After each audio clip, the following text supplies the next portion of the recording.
Hey, it's Skycatlive. What's up, guys? It's Thursday, 1:30, 2025. It's 2:53 p.m. in the morning. That's Thursday, January 30th, 2025. And I hope you guys are doing well today. I'm just here. I'm here. I'm ready to do some video games and stuff. I am happy to see you. I forgot that I have to go delete an old video, and that is distracting me. I'm going to go fix that out. Yep. And then we got a little 2-minute 50-second video I need to delete. Good. And then I have to start over again with my channel content. So, yep. And I got to run my tablet, get it all running again, get it all running, all the ducks in the row. I'm terribly sorry. I had NVIDIA updated their cards today. And so, yep. I had to do the video card update. Here we go. Gamer stuff. You always get distracted by NVIDIA. Now is that right? Oh yes, that's right. But no, that's not right. I want those three. Yeah, and we're gonna just drop this off so you guys can see what I'm doing. There we go. And I will go on about the business of publishing videos.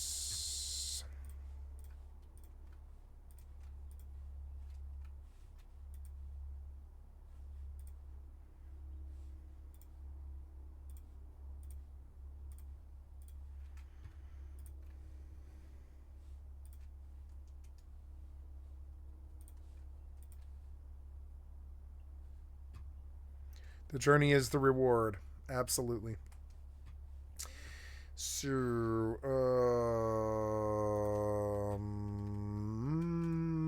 oh yeah. So, today I go back on GeForce Now to Once Human.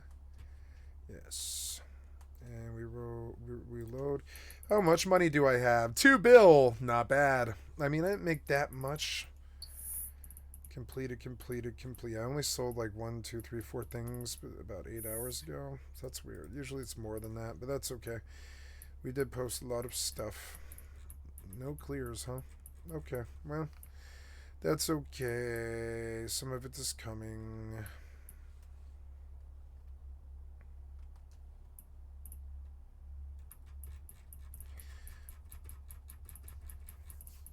I may have to diversify sooner or later.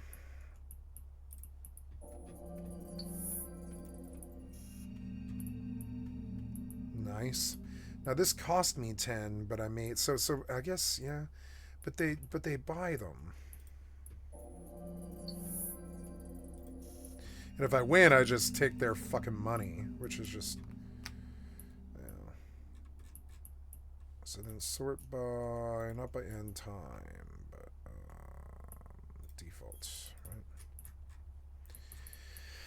Okay, Spider-Man 2 is now available on PC. Cool. Guild Wars 2, Sims 4. Oh, this is on yeah, this is on this thing. I don't care about the Monster Hunter Rise is cheap. Let's look at the stuff that's for sale. Scare Ritual. Dying Light, Call of Duty, Besiege, Puzzline, Power World, Dark Souls 2 for $20, Dark Souls 3 for $30, Dark Souls 3 Deluxe for $40, which is like buying them all over new. Remastered is $20, but I don't think I want to play those games ever again. One of the nice things the New World did is it kind of broke me of my Souls-like obsession.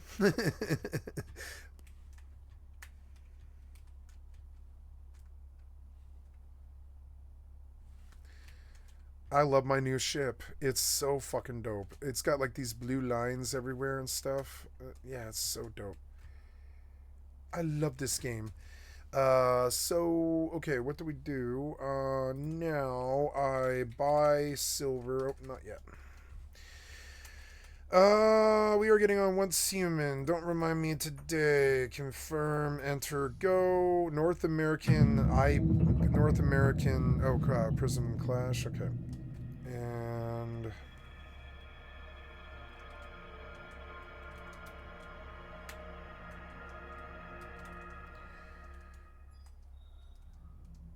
See if I have any ships to post. Nope. Let's go see what this drifter event is, I guess. You know, I turned my heater off and it's very cold in here. I'm gonna turn it on. Yeah, I'm gonna shut my door too because it's a fucking chill day, like in my snow today. It's fucking cold. Ooh, this is way better, way better. Yeah. Ah, so much better. Okay, I came up to turn on the light. Oh, my bedroom TV is on.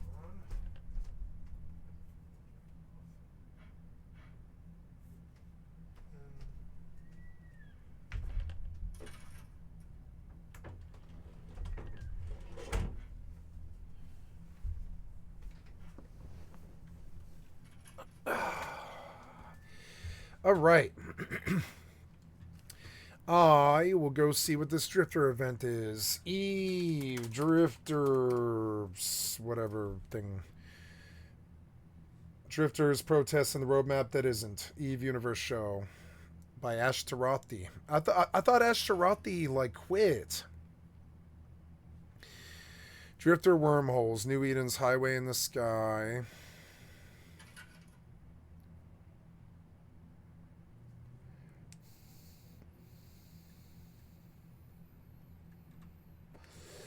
What's this site again? Let's go to the, or what's this called again? It's like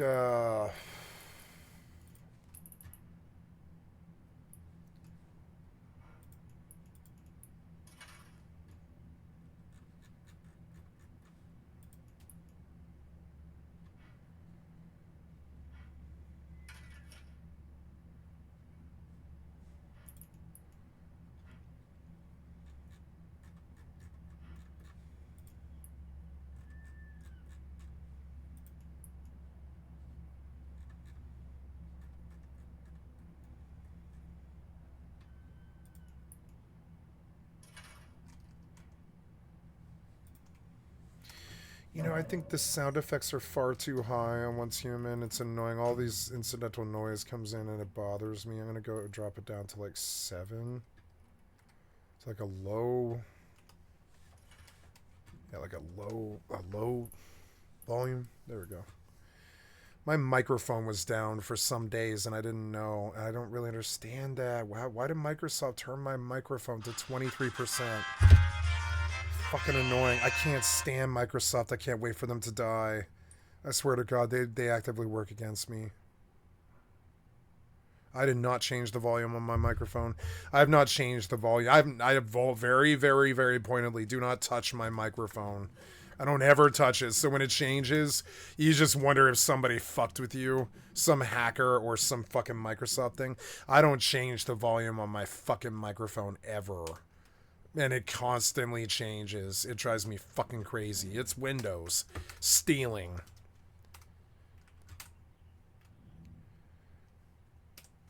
It's currently 1 a.m. Won't be able to do anything yet. I'm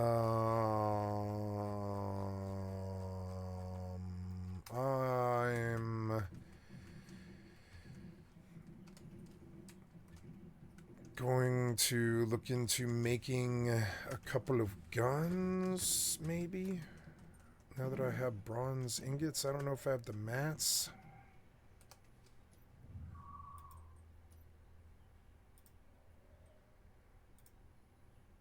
I don't have the all-purpose plastic somehow. I don't really understand how I don't have that. I've been farming so much.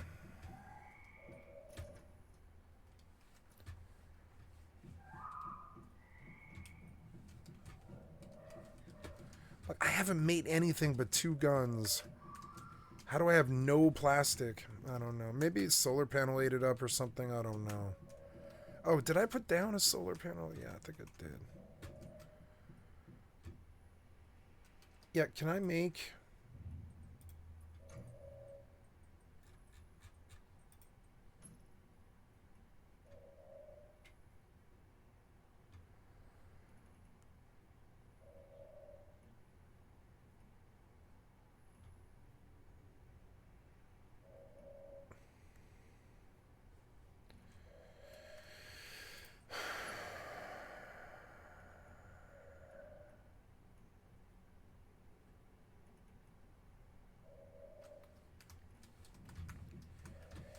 Yeah, you know, I didn't think about this, but I would almost prefer... I know, I guess it doesn't matter.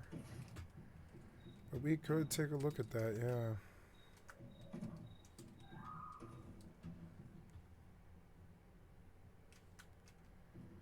I don't like the stove right there.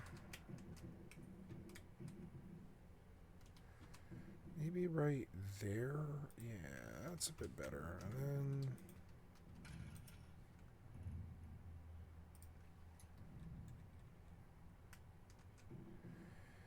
Yep. Oh, gunpowder and refined parts, okay. Learning.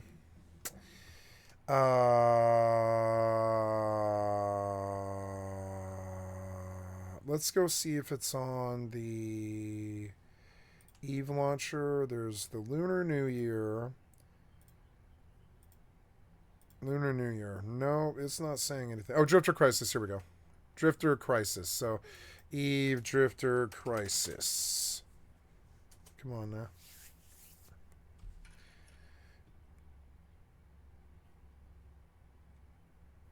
No, there's no thing about this. I mean, what is the event?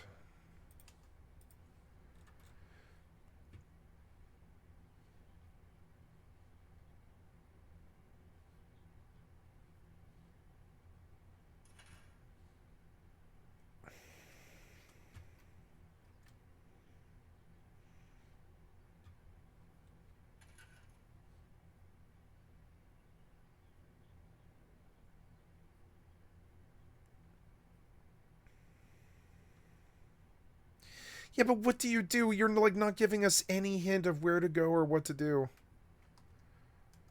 Well, I mean, do I just go out and fight? Like, I assume these are combat sites. I assume.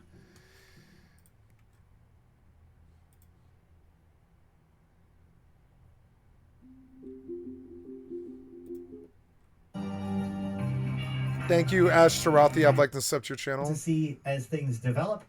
But in the meantime, we're going to cover kind of what's going on. Bye, Zoe. All right, so let's start with Tuesday. He looks happier. With the 20. He hit his rock bottom and he's come back.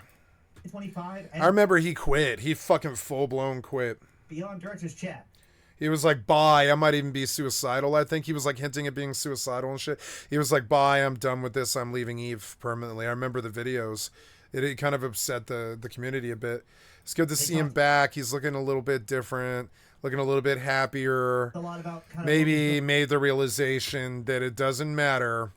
You never truly get away from the suffering, even with the death. Going on in 2024 and revealed. So how you manage the suffering is how well you do in life. The setup for 2025. Now, one thing that's noted about this is that there's not a lot of information on here. There certainly isn't a lot of new information on here. And that got me honestly a little worried, right? Like we did it at the end of the stream, like at the end of year stream, we talked about everything that happened in 2024. And overall, I kind of came to the idea that it was a little bit lackluster. It felt thin, right?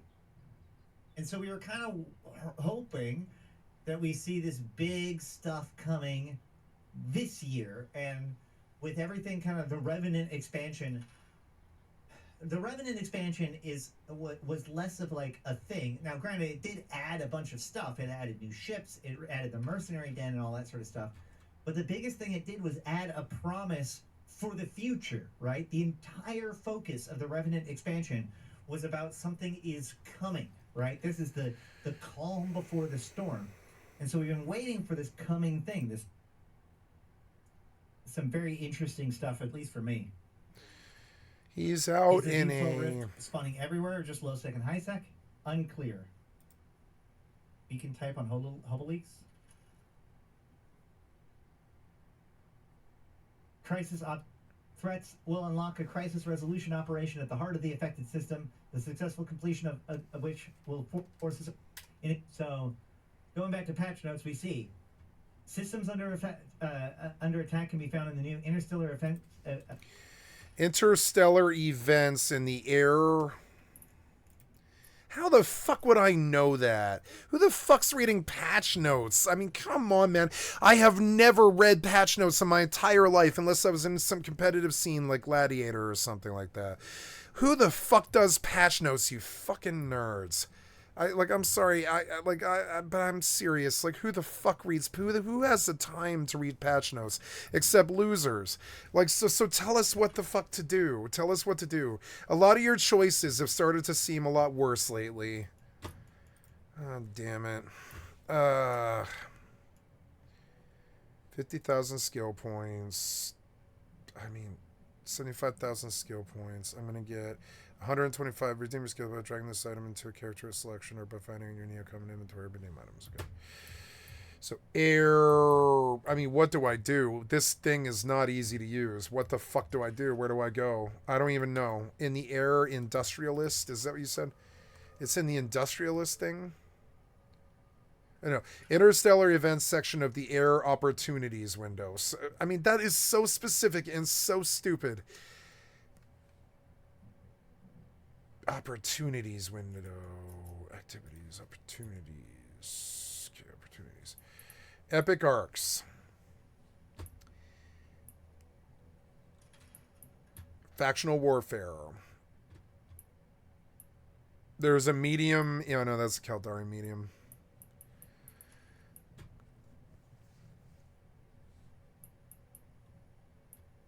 Homefront, combat, corporation, agent, mercenary, tactical missions.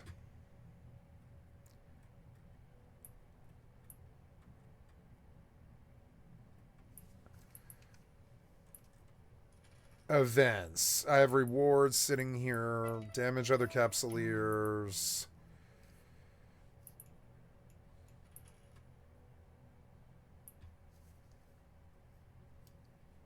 I mean, 82 opportunities. Browse by career, factional warfare. I don't see this. What? Events section of the air opportunities window. Okay, hold on. What? Go to opportunities. Look how dumb this is. Even the stream, I mean, I'm a streamer, I guess, but even the professional guy who mains this game is like, what do I do? It's so fucking stupid. This is why I won't pay CCP anymore. I won't pay CCP anymore. They're my favorite company, but even them are acting like Microsoft. Even them are acting like Microsoft. How the fuck are you supposed to know to do this, you fucking idiot developers? Do you listen to yourself develop? You don't. You're in this echo chamber. You have no idea how annoying this shit actually is. Look, he can't figure it out either. It's like, why did you do it like this? You're so stupid. He's like, what? And I mean, I'm like, what too? I'm like, what? I'm like, what? And that really sucks when the dude who's been doing this for 37, I mean, sorry, well, yeah, I mean, yeah, it's been like 37 years now since I picked up a controller. If the dude who's been doing this for 37 fucking years is completely confuzzled by your UI, you are a piece of shit developer! Interstellar events? Drifter Crisis. What? I mean, yeah, like, look at Anthony. He's like this dude who mains Eve, who has 10,000 subs from only the Eve Online community. He's confuzzled by it, and that's the problem. You think I overreact? No. You are worthless and bad at most design. You just make it more and more complicated, or more and more simple. You can't seem to get some kind of balance. And this is so complicated. I have to surf through menu number 4,590 to get to fucking choice number 19 or whatever. It is fucking stupid. It's stupid. It's just stupid. It's stupid. Who wants to surf all these fucking menus if you're not getting paid for it? Seriously, who wants to surf all these fucking menus if you're not getting paid for it? Interstellar events? He's like, what? You like hid this thing. You like give a hint on the login and you're like, can you figure out how to even do it? It's so fucking stupid. It's like you wrote jank into your fucking game. You're so dumb. Your choices have been really poor lately. I mean, what are the chances that the community can even figure out where the fuck this is? I'm dead fucking serious. I wish I was kidding. I am not being hyperbolic. What are the fucking chances that the community is going to understand, especially the new players, they're going to like understand to, okay, oh, there's a cool drifter event. I really like Eve. I just started. I'm 23 years old. I'm jacking off a lot and I'm playing Eve Online. I don't have a job. I'm bumming around Europe for summer or whatever, right? And you're like, and you're like, you're playing Eve and you're the audience that they want because they're trying to hook you for life, and you're the guy who's paying the money, and you're the one who's paying the subs, and and all this, and you're trying to figure out how to do this new event, and you're like, oh, okay, well, I'll go to the activities and I'll check the agencies where you normally have me go. Blank. No hint of the event that you just dropped a hint for. Nothing. Blank. No hint of the drifter event or anything like this. It's so bloated with bullshit. You can see it. It's so bloated with bullshit that we don't need anymore. That it's just insane. It's just insane. You leaf through it and you're like, where would this be? And then when you watch the dude who made 10,000 subs off Just Eve Online, like I honestly, I mean, 10,000 subs is a lot, but it's not. This is 10,000 follows, right? I'm not that far from this guy. I'm like, I'm some of it's hate raid, but I wish it wasn't, or I would have had a better career. But I mean, I have about a third of the follows that this guy has, right? I do. I have about a third of the follows that this guy has, and definitely probably about the same amount of viewership, and definitely the same amount of viewership hours. But I do long forms, so they don't reward me as much as they do him. He's trying to nail, he's trying to get 1,000 views in 4 hours and stuff. I'm trying to get 1,000 views in 50 years, because I'm doing 14 hours every single day. So you look at the scale of that, it just pushes out the interest so much further. Long form is really hard to be fucking successful with. You just have to keep on providing content like I'm doing right the fuck now. Whether people like it or not, you just do what interests you and you don't care what they think. Long form's really fucking hard. It's the hardest one to do. To entertain an audience for 50 fucking years. It's like you have to be, it's like you have to be Johnny Carson. But Johnny Carson was only on for 45 fucking minutes. He was able to captivate the hearts of millions of people because he brought lots of famous people and set himself on fire. I'm not trying to do that. I'm trying to do it slower. So, So this guy who got 9,000 subs off YouTube in the EVE Online community from just Twitch and YouTube, off just EVE Online. I don't think he plays anything else. I'm fairly sure. I've looked into him deeply because I like him. I think he's a good streamer. And and it's weird when this dude has to go hunting for like fucking 10 minutes to figure out where to even start the fucking event. And I think some people kind of like that kind of paffo. I don't. And you want to know why? Blizzard kind of fucking poisoned me about 17 fucking years ago. This is Blizzard's fault as usual. But they did. Stupid ass Ghostcrawler came on and they lied to our fucking faces. You know what they said? They said no more non-intuitive quests. And then the crowd went wild. They were like, no more bullshit escorts, no more non-intuitive quests, no questing that just makes you figure out where a porta potty is in the middle of the burning steeps or whatever. Nothing like that where you just have to go Google to even have a chance of completing it. They were like, no more non-intuitive quests. Finding how to start this event or what to do required me to go to YouTube. I mean, I'm sorry, but I really feel this way. If I was trying to fucking hustle you, I would go like Pirate Software and I would go on fucking TikTok. I would do whatever I'd have to do to go get a TikTok account. I figured out how to do it. I would go get a TikTok account like Pirate Software or whatever and go to YouTube and shit. And I would write shorts about how fucking bad you are at goddamn game design. I could nail you in 90 seconds of shit. In order to start this event, I had to come to YouTube, consult a streamer, go 47 minutes into his stream, watch him stumble for 10 minutes, do the same things that he did. Still can't find it. Still can't find this event that you just fucking teased to me for like 5 seconds at the start when I logged in. I'm still looking for it in the agency and stuff. I know where it is now, but I'm going to show you how fucking stupid this is. I go through the agency. I go through all the fucking tabs. I go through all the fucking tabs. I'm like, where the fuck is this? Where the fuck is this? At this point, when it's not in the agency... Yeah, like, where the fuck is this? Is it Zarzak or whatever? It must be in Zarzak or something. I don't know. No, it's not there. It's not there.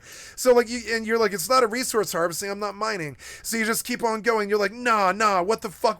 You have this oh shit moment that the developer is stupider than you. You have this oh shit moment where you're like, oh no, the developer used this and he thought that this janky ass fucking process that he did before they do this before they go live, they put themselves through the process. They thought this was okay. This menu surfing through some bullshit to go to the okay.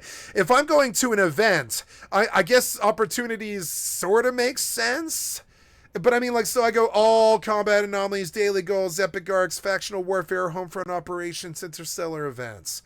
And I'm like, oh, okay, this 1-6 down at the bottom. It's kind of like doing your fucking taxes. It's like, add up line 139 and add line 146 and subtract by your butthole. And you have the IQ of this brain is shit developer, brain dead piece of shit developer, 46 IQ fucking developer. You get 46. What is 291? Line 291 divided by 49 or whatever. It's like they made a spreadsheet out of their fucking opportunity window. So now you poison me against the event. I'm just like, oh god, how possibly could the event be if this is how hard it was to even get started to do it?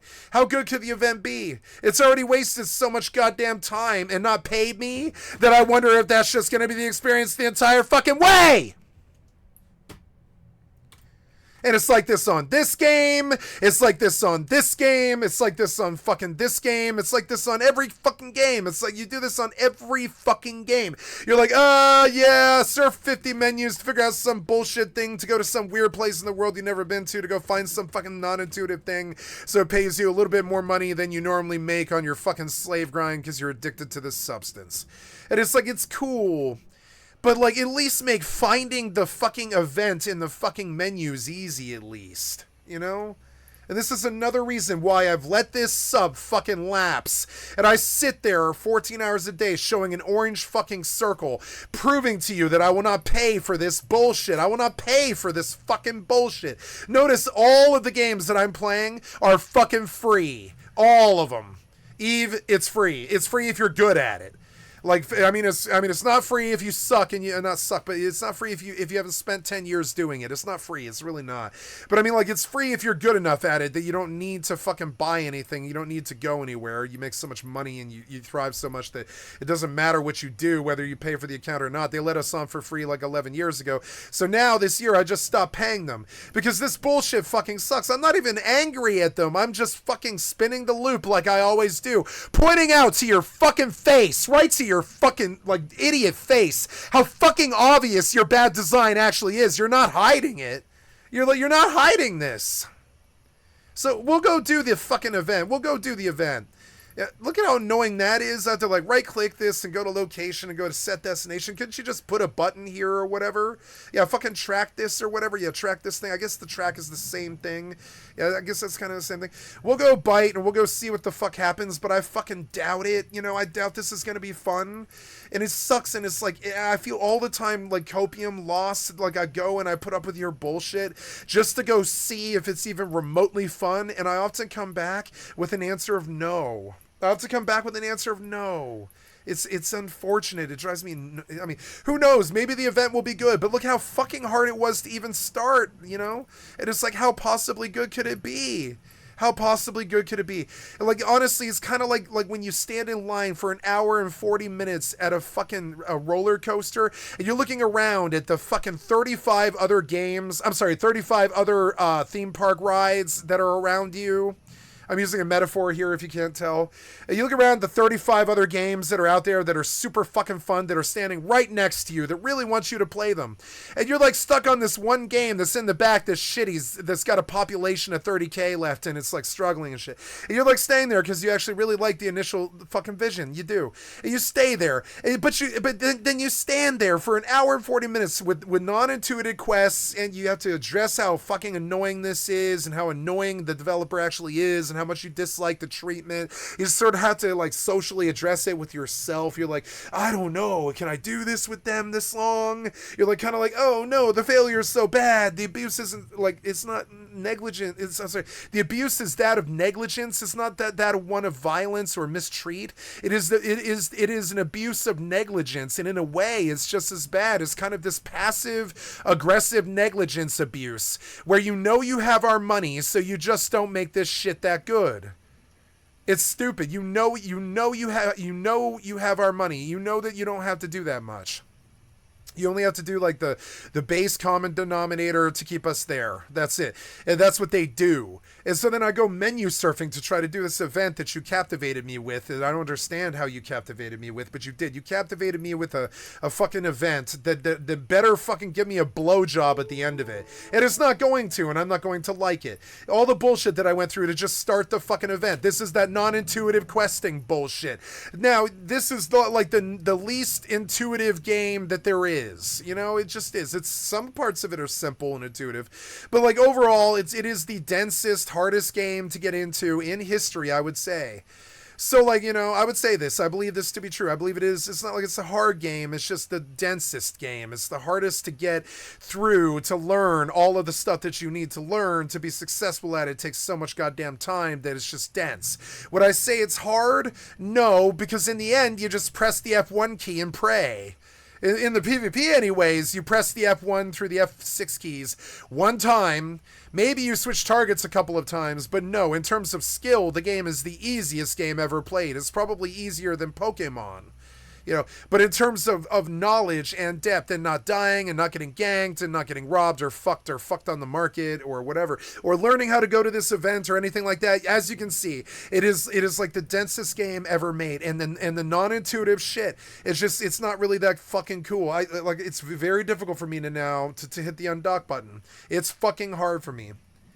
You know, I'm gonna go out with my flag up in faction warfare because I don't care about losing this ship, and let's see what kind of kills we can get doing this too.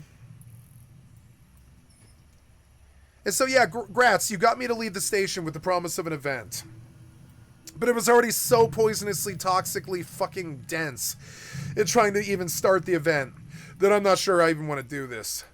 It's fucking annoying. It only annoys me. It's just more proof of your fucking lack of skills as a developer. And I used to think CCP was really good, but no, the developer that I hold in the highest estimation is still making like career-ending mistakes.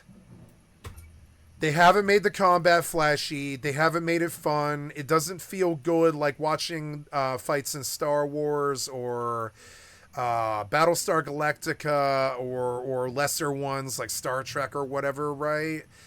And I'm sorry, but that's what you're selling. You're selling space battles, but it's fucking more boring to watch these space battles than it is to play fucking X4 Foundations. When a single player game has... Oh no, am I dead? I'm dead. Why am I dead? I'm in a spacesuit. Because of a Minotaur Raider, he killed both my fucking ships. What? When was the quick save? Let's go back to the quick save.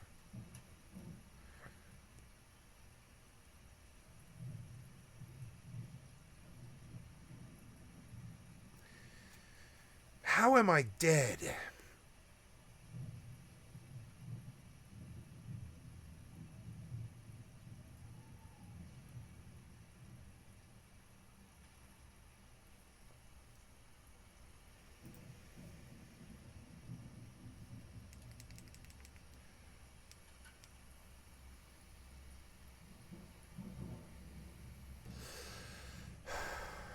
Knowledge speaks, wisdom listens.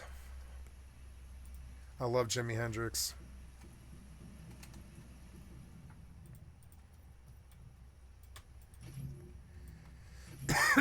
These experiences are toxic. They're not that fun. Each game that I log in, there's some problem that really, really annoys me. And it's like, I don't know. I don't know. It was okay the first 10 or 15 years while you guys were like getting your steps and making the careers and making the industry and designing it and building it and making it what it was. Now it's been about 22 years or something like that. Yeah, it's been about 22 fucking years. That's not that long in the long scheme of human events. It's really short, actually.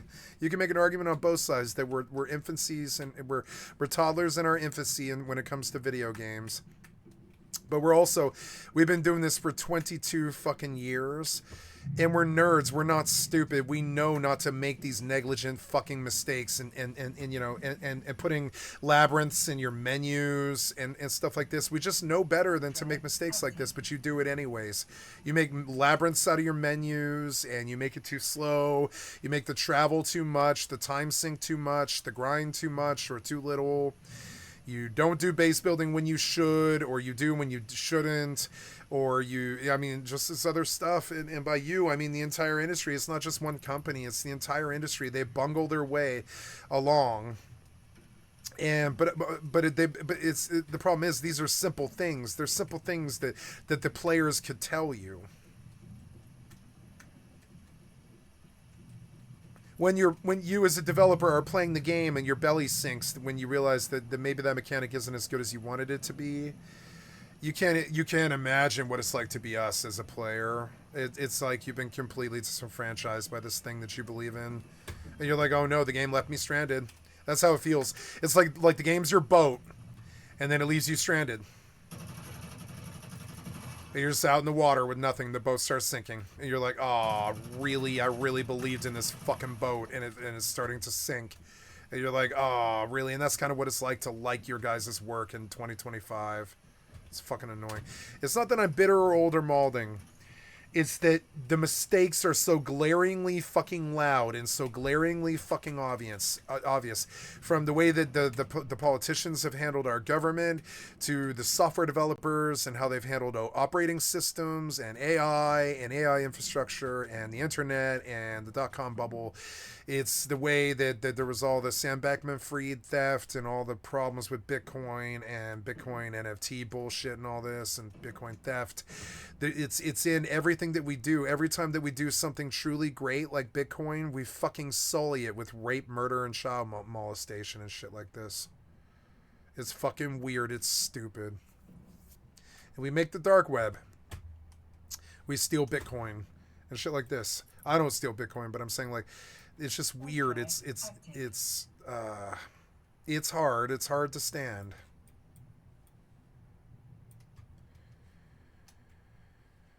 This game's got problems, but I don't know what they are.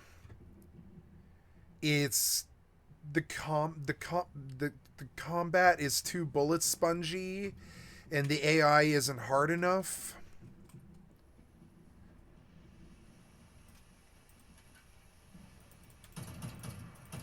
Like that's a level 1 mob. Look how many times I have to shoot him. I'm in the best gear I could possibly get. Well, not possibly, but I mean, you can possibly craft at this level.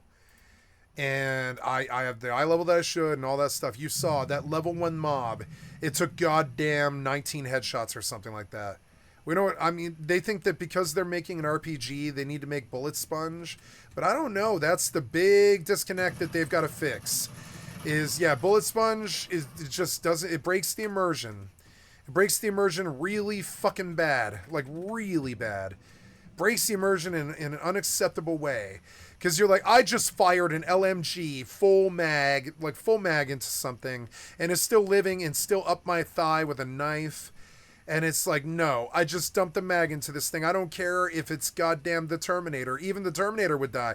If you recall, there was a couple of times when, you know, they had to make the metal alloy T3000 or whatever that couldn't be killed by dumping an LMG in his face at point blank. But if you recall, one of the things that they did was dump an LMG into the fucking Terminator's face at point blank.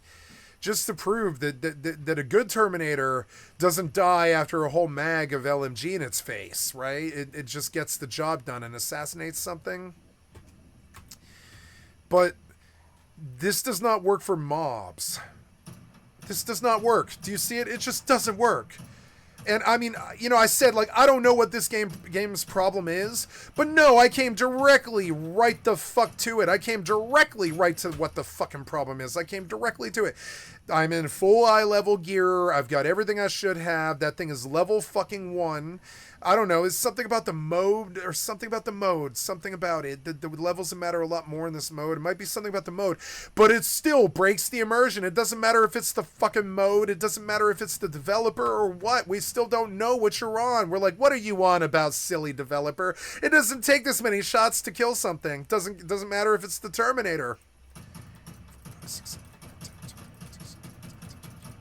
Oh man, zombie took 28 shots. Jesus Christ, from about 25 meters with a LMG.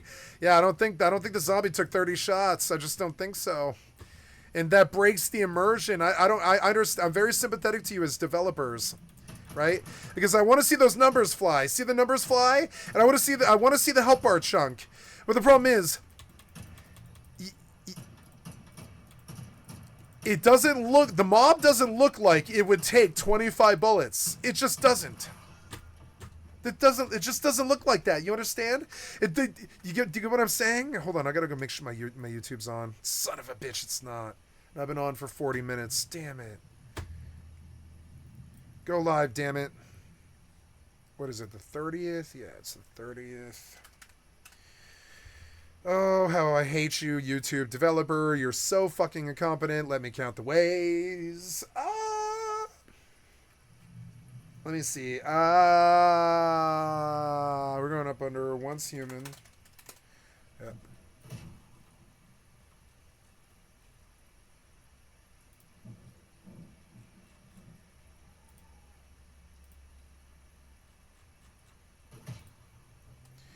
Am I being attacked? Yes. Why? Where? Oh.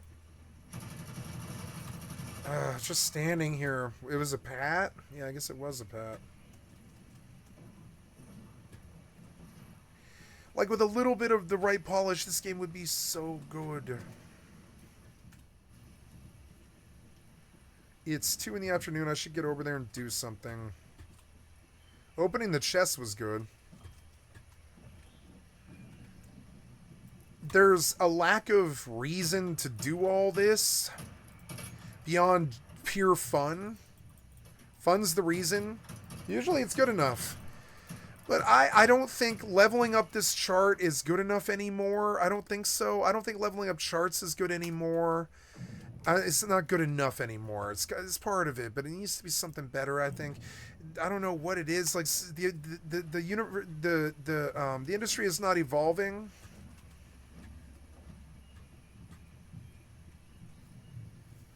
I mean, even this game is like one of the most evolved games I've ever played, and I'm saying that about this one, you know, and I don't know what that is. Like, for instance, something I looked at is they toyed with something that I do like, which is like auto turn on flashlight, and I'm like, well, yeah, but I mean, it's a video game with certain code. You could absolutely measure what light the player's code is receiving, and you could definitely have the flashlight turn on automatically on and off, and then you never ever need to make us turn on the flashlight ever again, you know. And like it's nice to be able to turn on the flashlight to send a signal or that kind of thing, so don't take the keybind away, but the AI is not good enough to turn on the flashlight when it's dark. It's just not good enough to. I screw with it. It doesn't know half the time when you're in the dark. And so I look at that function and I'm like, but why can't the AI absolutely tell when you're in the dark?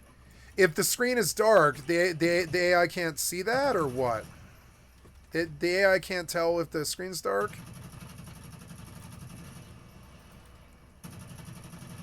Now the combat's boring because you just dump, like, you know, 30 rounds into each mob, and all you really have to do is make sure that they connect. That's it. It's not really like combat, really. It's more like freeze tag.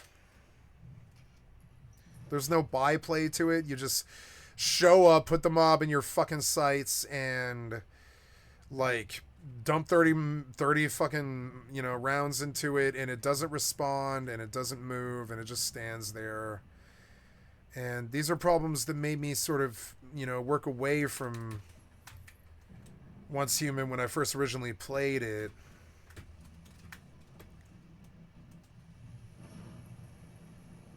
but there's so much other good stuff that I'm willing to just, I'm willing to just overlook it.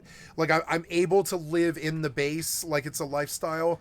If that's what I came for, you supply that, so I'll overlook all of the other fucking glaring problems that I feel like don't need to be necessary, because I know that we have had good AI since Dark Souls. We've had good AI since Dark Souls that was really worked on. Yeah, they worked on it a lot, but I mean, like, but it was worked on. It was, it was polished. It's good AI. Dark Souls mobs are still scary. They're still scary. 20 years later. But these mobs, they are not fucking scary. The mobs in New World are not scary. They're fun to fight, but they are not scary. The big ones are the one shot you, but like not the average mob. And I think the skill level has gone up exponentially with the internet, with the sharing of how to aim well, how to jump well, what game sense is, and all this other stuff. Right, comes the death of like challenge, and you must address this as developers. The AI that you are using in your mobs is subpar, and it makes the game fucking so brain dead, drearingly boring that I struggle to stay there even when I want to stay there. Like Once Human, I want to stay here. I like Once Human. I believe in what I've seen here. I believe in the product, but the AI is so fucking weak and shitty and dumb that it, and it sucks. I should go on a forum to fucking complain, but the problem is I don't care. I play so many games that it doesn't matter if one sucks. I'm just gonna go play a different one. It's not worth my time to do your job as a fucking developer and come to the fucking forums and tell you that you didn't do the AI well enough. Like, that sucks. And I mean, what game is that not true of, really? It's like you didn't do the AI well enough because the AI isn't really that good yet. So I don't know. I'm just sort of, what's like these mobs? They're on, like, okay, a Dark Souls mob is like on the level of fighting a fox or something like that. It's pretty clever. But but these mobs, it's like fighting like a cow. Fighting this mob is like fighting a cow. Would you like to see it? The cow can hurt you really bad if you come in contact with it at all. The cow will really hurt you. Watch. But this mob is like a cow. Look at it. Look at it stumble along. This mob is like a fucking cow. This is the hardest version. It's like what would happen if you irked a cow, that was like sick or something. A real cow would have more challenge than this. This is like fighting a chicken or something like that. No, it's worse than that. This thing, I can make it seem interesting. I can shoot it and aggro it, make it aggressive, make it come after me more, and it's like, it's a little faster now, and it's like, meh, meh, meh. I can have a fight with it, and as I reduce it, it gets a little bit more aggressive. You can see all the stuff that the AI is well written, and it gets a little bit more aggressive and a little bit better, and and maybe now I need to roll it as it puts me up against like environmentals and stuff like that. But like, no, the mob's never gonna catch me. Not if I don't want it to. Not in 10,000 years will this mob ever catch me. This false promise of difficulty, trust me, you're better off getting yelled at for being, the game's too hard, the game's too hard. You're worried that children can't play it, but I mean, children shouldn't really be playing this game. It's a zombie game. It's fucking horribly violent with blood, violence coming out of their gore holes and stuff, and all this dark themes of swamps and rain and fucking darkness and suffering and post-apocalyptic stuff. And while it's a beautiful game, kids shouldn't really be playing it. It's sort of a really mature game. It's fucking really mature. It's up there with Tarkov. It's like one of the more mature games ever made. And like, so if you edit the kids out of the fucking picture, like, I don't know. I don't need this mob AI to suck this much dick. I just don't. I don't need this mob AI to suck this much dick. New World's mobs aren't this easy. But I mean, like, this game is not hard. Do you see it now? If I wanted to, I could be a one-armed man. I really could. Watch. I can. Oh, I put the wrong buttons on the fucking thing. Yeah, I did. Damn it. What's my walk button? Is it Y? No. I can just come up here and I can just go AFK. They're standing on me, but I can just come up here and go AFK because the AI that you brag about, that you sell all the time, that you say is going to change our lives, it's worse than a cow or a chicken. It's not going to save our lives or improve our lives. This AI. I mean, this is AI that's turned down. But I mean, yeah. No, the AI is really good. It can make video games and stuff. But this video game AI is not good. I can outsmart this AI. It's not that fucking hard. It's, you know. So what do we do? And the developers can be like, well, we need it to be easy for the kids so they can do the gotcha games so we can sell them skins. And I'm like, yeah, I know. But no, you don't. No, you don't need to do that. Make the kids work for it like I had to fucking work for it. Make the kids work for it. I had to do Final Fantasy 6, 7, 8, 9, 10, 11, 12, 13, 14, 15. I had to do, I had to, but I mean, like Fantasy Star Online and all this stuff. And when I look at what you think equals difficulty now, I'm like, no. Difficulty is starting to be a real problem now. You don't know what it is. Maybe I don't either.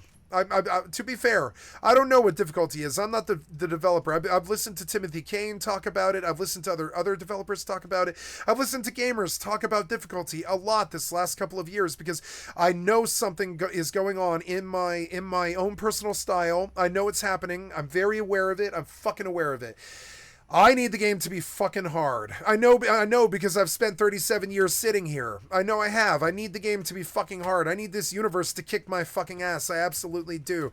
I need the game to be fucking hard. This isn't it. This stuff isn't it. This thing. Look, these mobs, they forgot I was even aggro to them.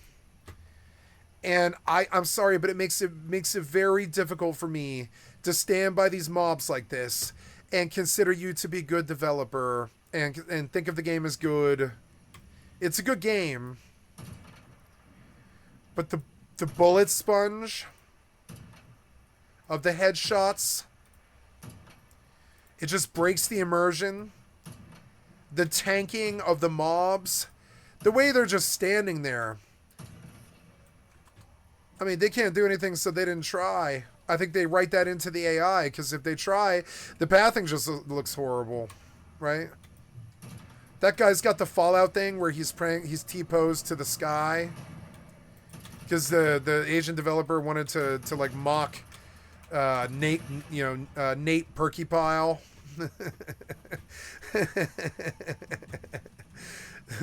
The once human person wanted to mock Nate Perkypile, so he has the zombies stand around and do nothing all the time. Even when you shoot them. I think I'll just kind of walk, you know? And this is also high difficulty mode.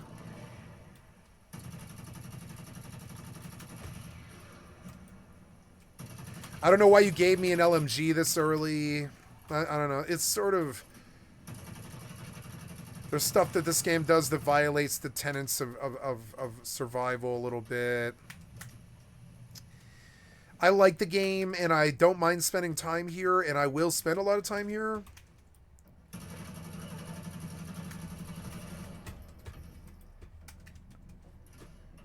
Maybe it'll get better as I play it and I spend money on it, I guess. I think that's kind of what they want me to do. But, I mean, this stuff, I struggle with it because I'm the player. I'm not the developer. You're the developer. You should be better at design than I am. But I'm fairly sure you're not. I'm fairly sure that you live in a fucking mansion in the hills. And you make this good to big video game developer money, and you got a nice family, and you know your kids have nice educations and stuff. You have your life's taken care of. You've got severance. You've got everything, right? You're all set to like be a really good human, right? But this is what you give us for what we pay for. Should I pay you? Should I pay you for this experience where I'm like, oh, the combat's really hard. I mean, it's so hard. You know where you've seen this kind of gameplay before, right? Redfall. It's Shadow of the Redfield. Even in this game, you can see the Shadow of the Redfield poking its ugly fucking head. The last time you saw a video like this, right? is Shadow of the Redfield. A good streamer would go make some flashy short video about this and be like, Shadow of the Redfield has infected every game, and Redfall has left this indelible, terrible fucking impression on modern games, and they all think that it's okay to make brain dead AI that doesn't move and doesn't do anything. Nate Perkypile with Fallout 76. I can even name the names of the people who are guilty of this. Once Human with this shit. What else? Where else did we see this? It was Redfall. Who's the Redfall guy from Arcane? The Arcane jackass. The Arcane scam artist, right? The 76 scam artist, Nate Perkypile. Who, I don't know the name of this Once Human developer, and I don't care to learn because of this. Do you see it? Do you see why I don't care to learn? Do you see it? I mean, I don't need to pretend.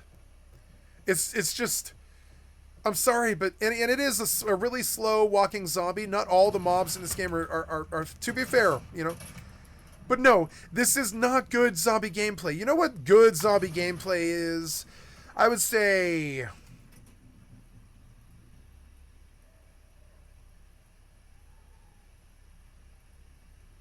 Left 4 Dead, or Left 4 Dead, 7 Days Die. You step trying to contend with Left 4 Dead in 7 Days to Die, Once Human, but you don't even do zombie AI? Do you normally stand up against zombies in video games like this? No. Yeah, he hurts. Yeah, kind of. Sort of. But there's no bite or any kind of poison or infection or immersion or anything like that. And so I find it difficult to respect myself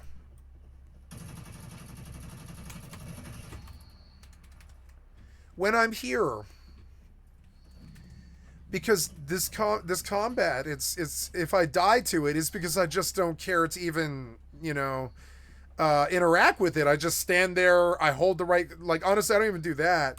I press the right trigger. I have a bad setting, I think. Yeah, I need to change my settings slightly on the keyboard game sense settings thing, where I want the aim to be OTS should be hold, and the aim should be press. Yeah, there we go. And then and they want you to do this. They want you to tune out and pay them to play the game for you. They want you to let the Digby's dig for you.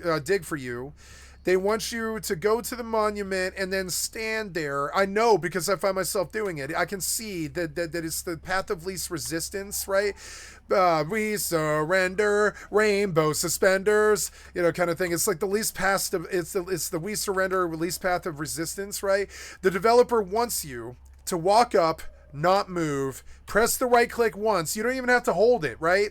Press the left click. Maybe you have a bind, so you don't even do that. Maybe you have a bind. I don't do auto fire binds because they get you in trouble and stuff, but some people do, I think. They don't, like, they're so etiquette. I'm sorry, yeah, they're like so etiquette minded. Like, they're so Asian sensibility. I think some Asian, definitely. I've seen South Korean gamers do this. I've seen their hands when they run their hands on mice and stuff. I've seen some of them publish how they move their hands when they play stuff like League of Legends and Fortnite and shit like that. And I've seen how they play, and I'm like, I could play like that, like a surgeon, where I barely move the mouse and I do it with my fingertips and I barely move my hand, and I'm moving my hand around like this, you know, and I'm not I'm like using my hand like a paintbrush as opposed to moving around like this. Like, so Western gamers, they'll tell you to move your hand like left and right and up and down, and they'll be like, don't do it forcibly. You want to slide like an air hockey table. But how Asians play is kind of like tying a knot. I've seen their hands. I've seen it. It's racist for me to say this, but I don't mean it in a racist way. This is a compliment. They use their hand like a paintbrush. Now I could play like this. I've seen it. I know. I've seen their hands. I've seen the stuff on YouTube. They publish that stuff. They do. They'll show their hands on the mouse pad and they'll show you what movements they're making to do recoil patterns and stuff like that on Rust and things like this. People are proud about this sort of stuff. I am not, because to me, if you're writing some fucking mechanic like that, you're just the mechanic. You're not the player. You're that mechanic. Sure, you mastered the recoil, but that's all you are now. You're Mr. Recoil. That's the only thing that you do well. For me, it's like all of it, right? So like, oh, the time. Yeah, the time. Damn it. So like now I think about running like a surgeon and using my hand like a paintbrush sometimes, and I know that the game wants you to do that. It wants you to do that. It knows, because that's the meta. It actually is the meta. It's auto run. My auto run key is not bound for some reason because their keybinds annoy me. Oh, damn it, you're so annoying. The keep sprinting thing is on Z. Dear God, why?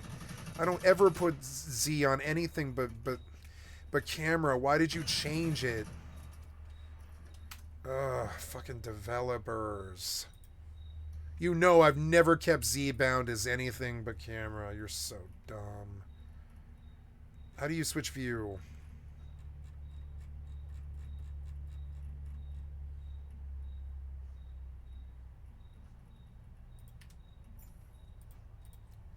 It's because caps are not. Well, there we go.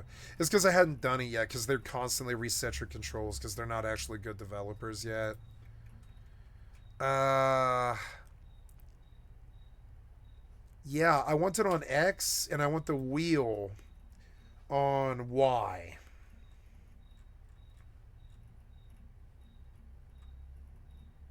Oh no, you did function wheel to.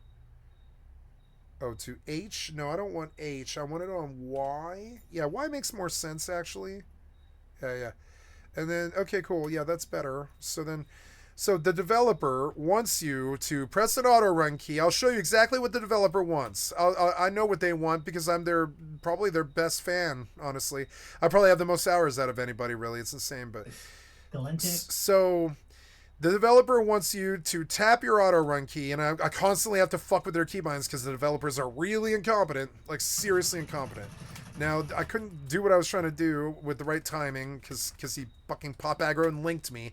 They're really pop aggro linked fucking aggro heavy, but they're not really good at combat. They'll aggro you really, really well. They'll fucking come at you super fast and annoy you really fast. See this? They aggro you really fucking well. See it? But they don't fight well.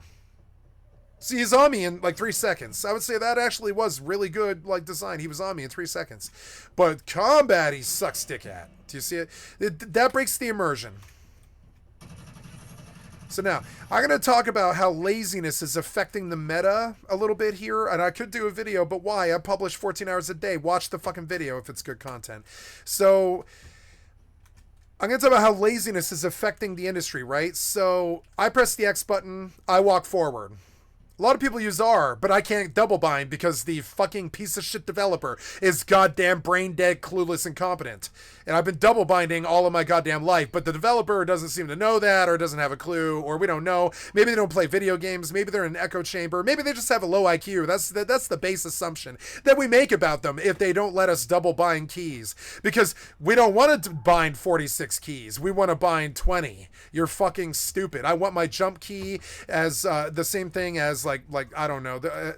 There's a lot of things. I want my jump key the same thing as glide. I want my reload key the same thing as auto run. I want my menu key to open something like this. This was done well, where my menu key, my V key, I only have one key for menu. That's it. No other menus. That's it. Just V. That's it. And the V key opens a tablet so I can get to where I need to go.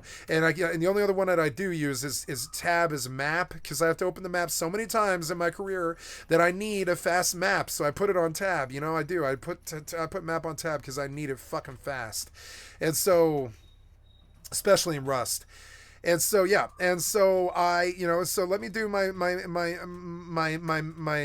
example here. You press X to auto run. I know what the developer wants me to do. They want you to do this, right? they want you to press X to auto run over to from your house to the monument. They don't care if you auto run that. They want you to do that. They like that if you're multitasking. And so they let you auto run over. Then you get out of his way. Oh, I'm dead instantly. Piece of shit, brain dead developer. Sorry. Something about their idiot storms or whatever. Some idiot fucking mechanic that they added that doesn't need to be there. That just makes the game more annoying. Sorry. So there we go. So we're gonna go back, and then we waste a bunch of time. And sorry, you just see how the developer loses me all the time with their poor choices and poor life choices. That a child knows this stuff. It's not like you need 30 years in the industry like me to know this stuff. A child could tell the developers this stuff. This is simple stuff. Like, these mobs are too easy. They're just too easy. A child could tell the developer this. The mobs are too bullet sponge. They're level 1s. They're taking entire LMG mags. A child could tell you this. Why do they take so long to die, Daddy? Why don't they ever do anything, Daddy? Why are they so dumb, Daddy? You hear a 5-year-old asking these questions. You can. A 5-year-old could ask you these questions. They're not. You don't need 30 years in the industry to ask these questions. A 5-year-old could ask them. They're you know, they really are pretty that simple too. Why are they so bullet sponge, Daddy? Why are they so fucking horrible, Daddy? Why won't they fight, Daddy? Why do they take my entire mag, Daddy? Don't guns hurt people and kill people, Daddy? Why does it take 30 bullets to kill this thing, Daddy? I don't care if it's an RPG. It breaks the fucking immersion. If you can't figure out some solution to that, then don't be a fucking developer. Figure out some creative solution. That's what's required here. You need a creative solution to the fucking bullet sponge thing. You have ruined the goddamn industry with it. Every game that I play suffers from it. Every single fucking game. I think because EVE Online made it so that you have to, or Final Fantasy 11 or old school RuneScape made it so it takes you like 5 minutes to kill a mob. I think they thought that the whole rest of the industry needed that. And so no, but this mob does not need to take this long to kill. It really just does not. It does not need. But here's my example. I'm going to go back to what I was originally talking about. I ran into so much fucking different examples of bad design that I had to talk about each thing as it comes up. Yeah, I mean, sure, some of this is because I have a lot of experience, but most of it is stuff that a child would know. So I stand here, I auto run up, I stand here, I press left mouse click or right trigger, one or the other. That's all the developer wants from you. That's it. They want you to do that, repeat it 15 times, go repeat it 15 more times, repeat it Googleplex, and you've got video games. Now, that's cool, but it doesn't make that fight fun. That was fun. See how that was fun? But then I stand here and I spray. I think about recoil and how I don't need to move. I could roll if he gets close to me. But you know, what's required? Not really too much, you know. What? This is what the developer wants. They don't really want you to do anything more than that. They don't want you thinking. They don't want you, you know, they don't really want you, like, thinking of new things to do or anything. They just want you to repeat that loop, that 15-second loop. They've admitted this since Halo Combat Evolved, when they first talked about what they meant when they said Combat Evolved, which is that we wanted to make a really cool experience where you enter the room like Max Payne or fucking, you know, Neo. More like Neo. You enter the room like Neo and you're already in a roll dodge as you come rolling in, and time slowed down because you're in the video game flow state and you're fucking really in the fucking zone. And you enter the room and you peg 16 headshots on the first guy, even though he only took 3. And you've rolled again, and now you're up and you blasted the second guy in the face with a shotgun. The third guy goes down with a Molotov, and the fourth guy eats a C4 as you roll out the door. Right? That rhymes. And that's what they wanted with Halo 1, with Halo Combat Evolved. They were like, we want that 15-second flow state. My best friend told me about it 20 years ago, and I never forgot the example because because the example matters, right? Because because now that's all they do. Now that's all they do. We can't get a Star Wars Galaxies. Now that's all they do. Now all of the games are Combat Evolved, and all they want you to do is repeat the same 15 seconds over and over. God damn it, the fucking reloads. The developer reload, god damn it, inane bullshit around reload is so fucking stupid. Your reload bullshit is so dumb. Your reloads are so dumb.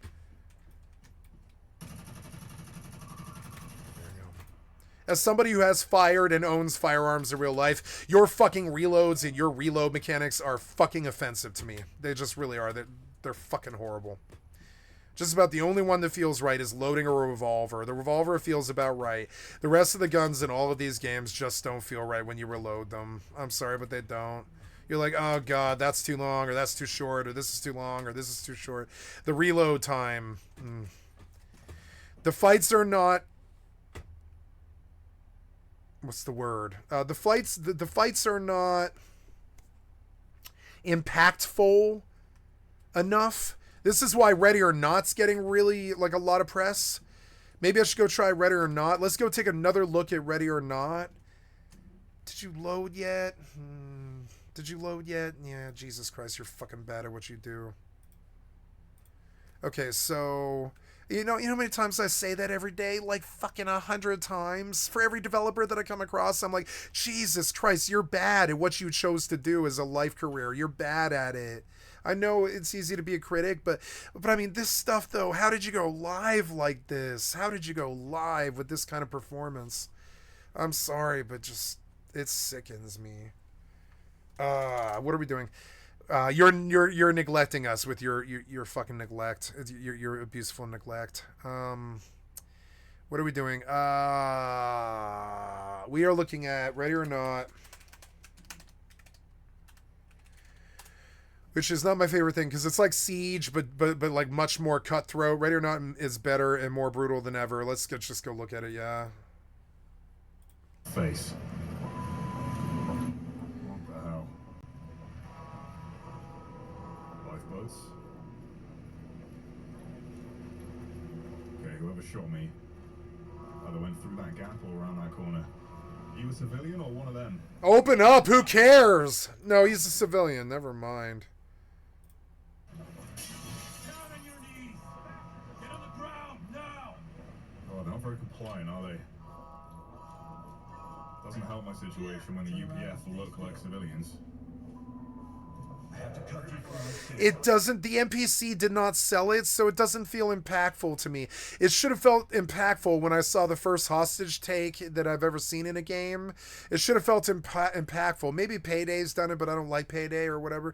But no, hostage taking has never felt impactful in video games, and this one didn't either, because I didn't believe the NPC's fear. He just complacently, you know, gets down like an NPC, and I'm sorry, but it broke the immersion. To the point where I wonder why you put it in the game. To spot a target? Trying to stop him. Uh-huh. Target. Civilian standing by for trailers. So this is cool, but it's just not my fucking, you know, military sim vibe. It's just not. I mean, this is about as military sim as I get. Some sci-fi, you know what I'm saying? I don't like military bullshit. I learned about World War II, so I wouldn't be doomed to repeat it like we're about to do in the next, like, 20 years and shit. But, like, understand, I don't like World War II. I don't like war stuff. I don't like military sim stuff. I don't like gun violence. I don't like guns. I like guns, but I don't like guns. You understand? I don't like the necessity for them. I don't like them. I don't like that I have to have them. They're fucking annoying, and they annoy me. And so understand, and the military sim is just a little too, that military sim is just a little too military sim for me. It's like even worse than Tarkov maybe, and that turns me off, frankly. I come to video games for a suspension of belief. Sometimes realism can do that. I don't know where that guy went. But I'd still rather play Fortnite than this. I'd still rather fight a dude in a room in Fortnite than play this game. Because the movement's better, it's not as clunky, it's not so, why so serious? It's such a serious game, and it doesn't need to be at all. I don't care about that. Above me. I don't care about that. I didn't care about that in Advanced Warfare. I don't care about it now. I don't care about that bullshit.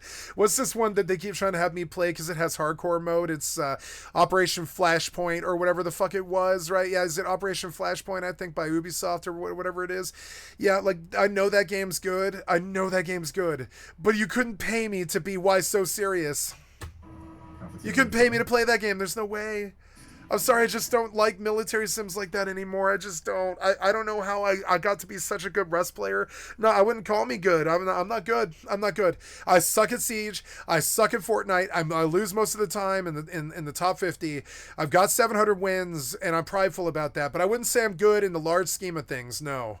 And no, military sims are a turnoff to me. I have never been this. I'm sorry, but military sim to me stinks of micromanagement. I don't like micromanagement. You see how little I care to look at my OBS even or my chat. I don't like micromanagement. I don't like talking to the chat. That means monitoring the chat and doing micromanagement. I don't want to do micromanagement. I want to bitch about Ready or Not.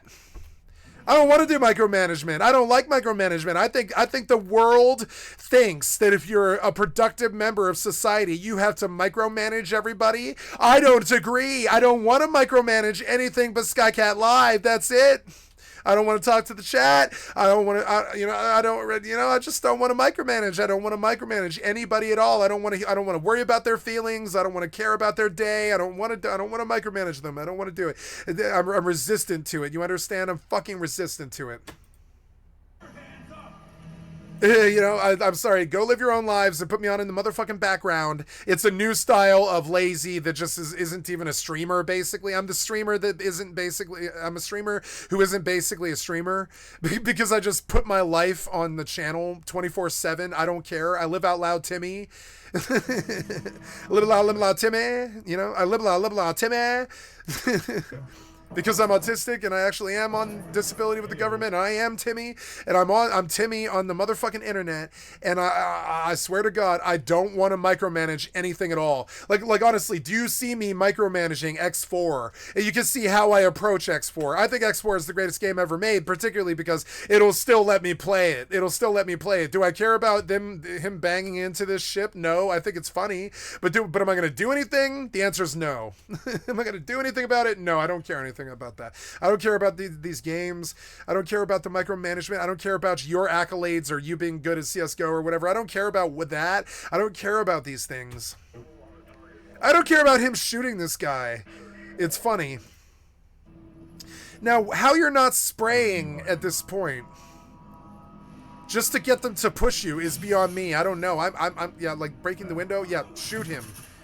This game isn't good. Rust is harder than this. That guy, he sat there for 2 seconds and got sprayed up. That's not good AI. What? That game's not hard. It's hard probably if there's 5 of them, yeah. But it's not hard one-on-one. That game's not that good, no. That's why it's not in the top 10 anymore. I can see it. I can just see it. It sucks. Like, I'm all of my life, I feel like my friends, my family, my school, my band, my girlfriends, everybody, they sort of doubted my instincts. But no, I don't think I've ever been wrong.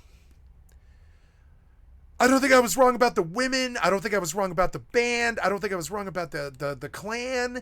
I don't of all the things I'm fucking certain of, like the way that the sun is gonna rise tomorrow, is that my instincts are good. My instincts about these games are good. I'm playing the right games. I really feel like I am. I've got the retro covered with the Final Fantasy XI. I full blown believe Final Fantasy XI to be superior to WoW, old school RuneScape,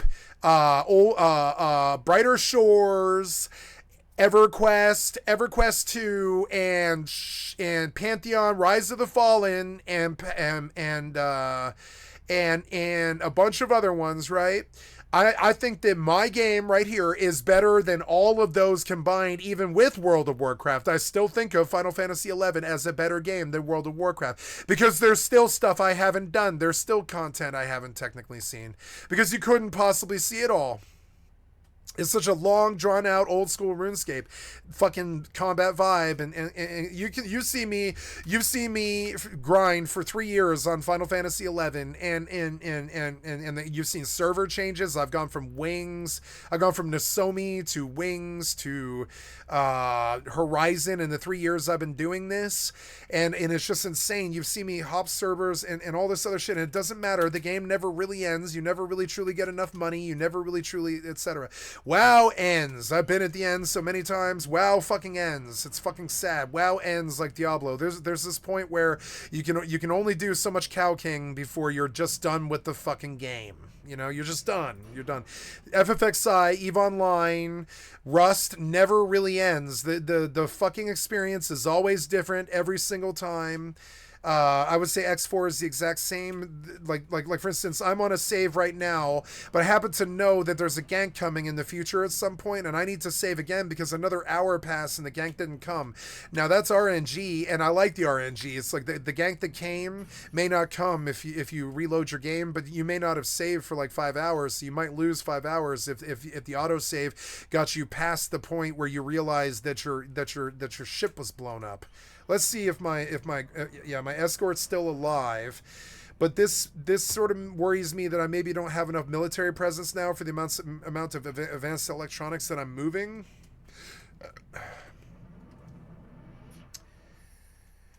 So notice, like, the game never fucking ends. The game never ends. Warp drive active.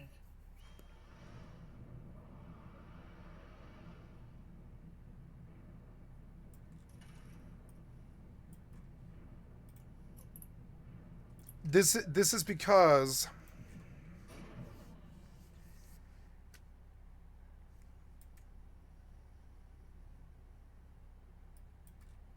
like you're always just still learning. You're like always learning, and I'm playing the right games. This game covers my retro. This game covers my retro. This game covers my sci-fi. This game covers my Empire game. This game covers the best MMO ever made. This game covers, like, checks all of the boxes. So what do? I go to Crisis, Deathless Research Outpost, Crisis Field Rescue, Crisis Lancer Counter Offensive.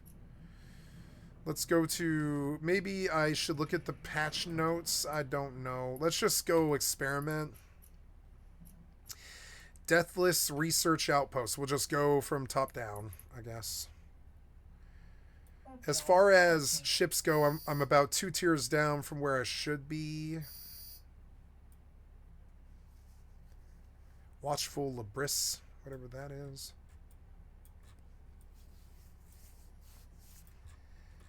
I'll lose this cat just to see. Yeah, I've got the retro games covered. I've got one modern that's either New World, Rust, or Once Human, or co-op time with Begon on something like 7 days or whatever, or hero shooter, or a BR like Fortnite or Overwatch 2, or I probably moved to Rivals, honestly, at least while it's popular, because the queues were better and the gameplay was better for the time being. And I think I'm playing the right games. I'm playing all of the right games at the same time. And I know that they're weird, eclectic choices, but I don't care. They're the games that I can stand to play that I think have the value in the industry. And I've come to understand that like, even these games have terrible, terrible problems. Shantari Tess. Now this guy...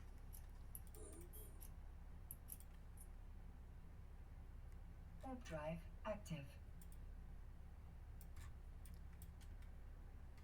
What is he? Why, he's in a jackdaw. Why is the type not showing? I just want the distance and name for the time being. Yeah, the corporation, the alliance, the velocity, all that stuff. I just need the type. That's it. Why is the type not here? No. Wormhole Research Outpost Rec. It's an augurer.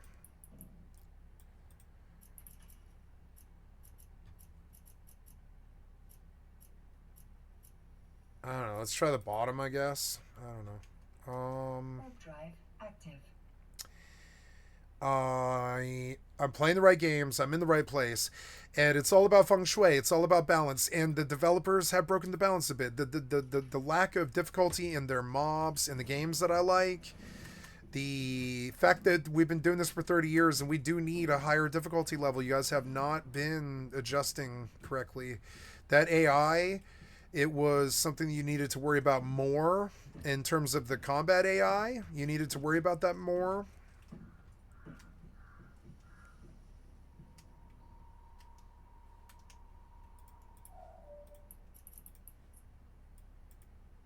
Warp drive active.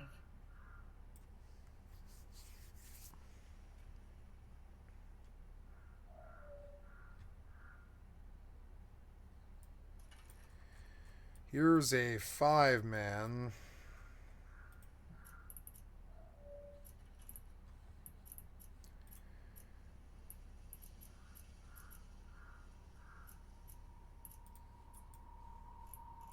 Warp drive active. Maybe I should leave the system. I seem to have scared these people. I didn't mean to.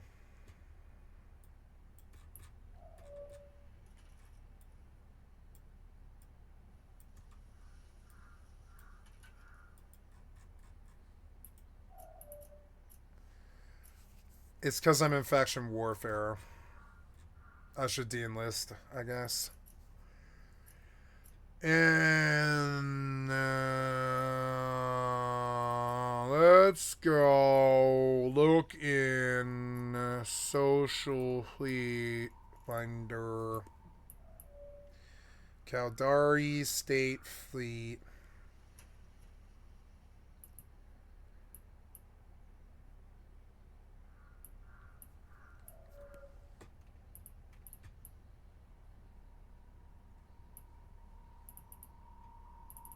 No, it's a private. Oh, it's private.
No, I don't want to join a fleet. I don't want to. I don't want to sync to them.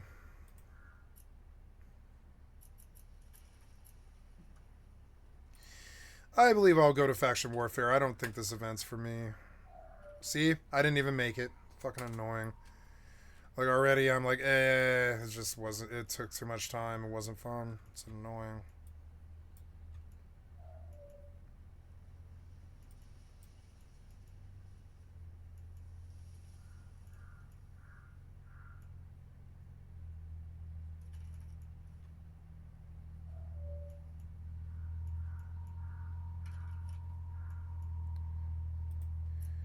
Let's go to Devon. Autopilot engaged.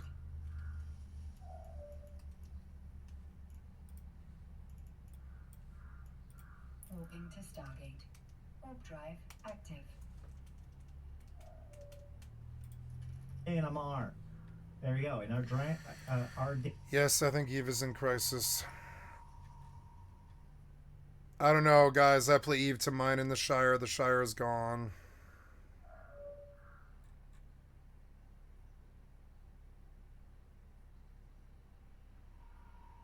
Approaching Stargate.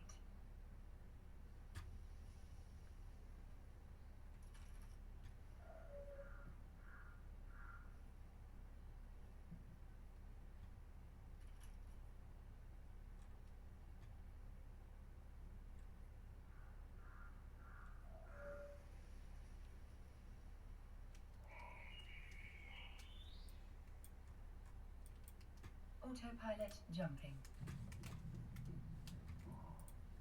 Dane and I don't want to watch this fucking 3-hour stream. That's like basically like delegating my job to somebody else. I'm not doing that. Drive active. Sorry.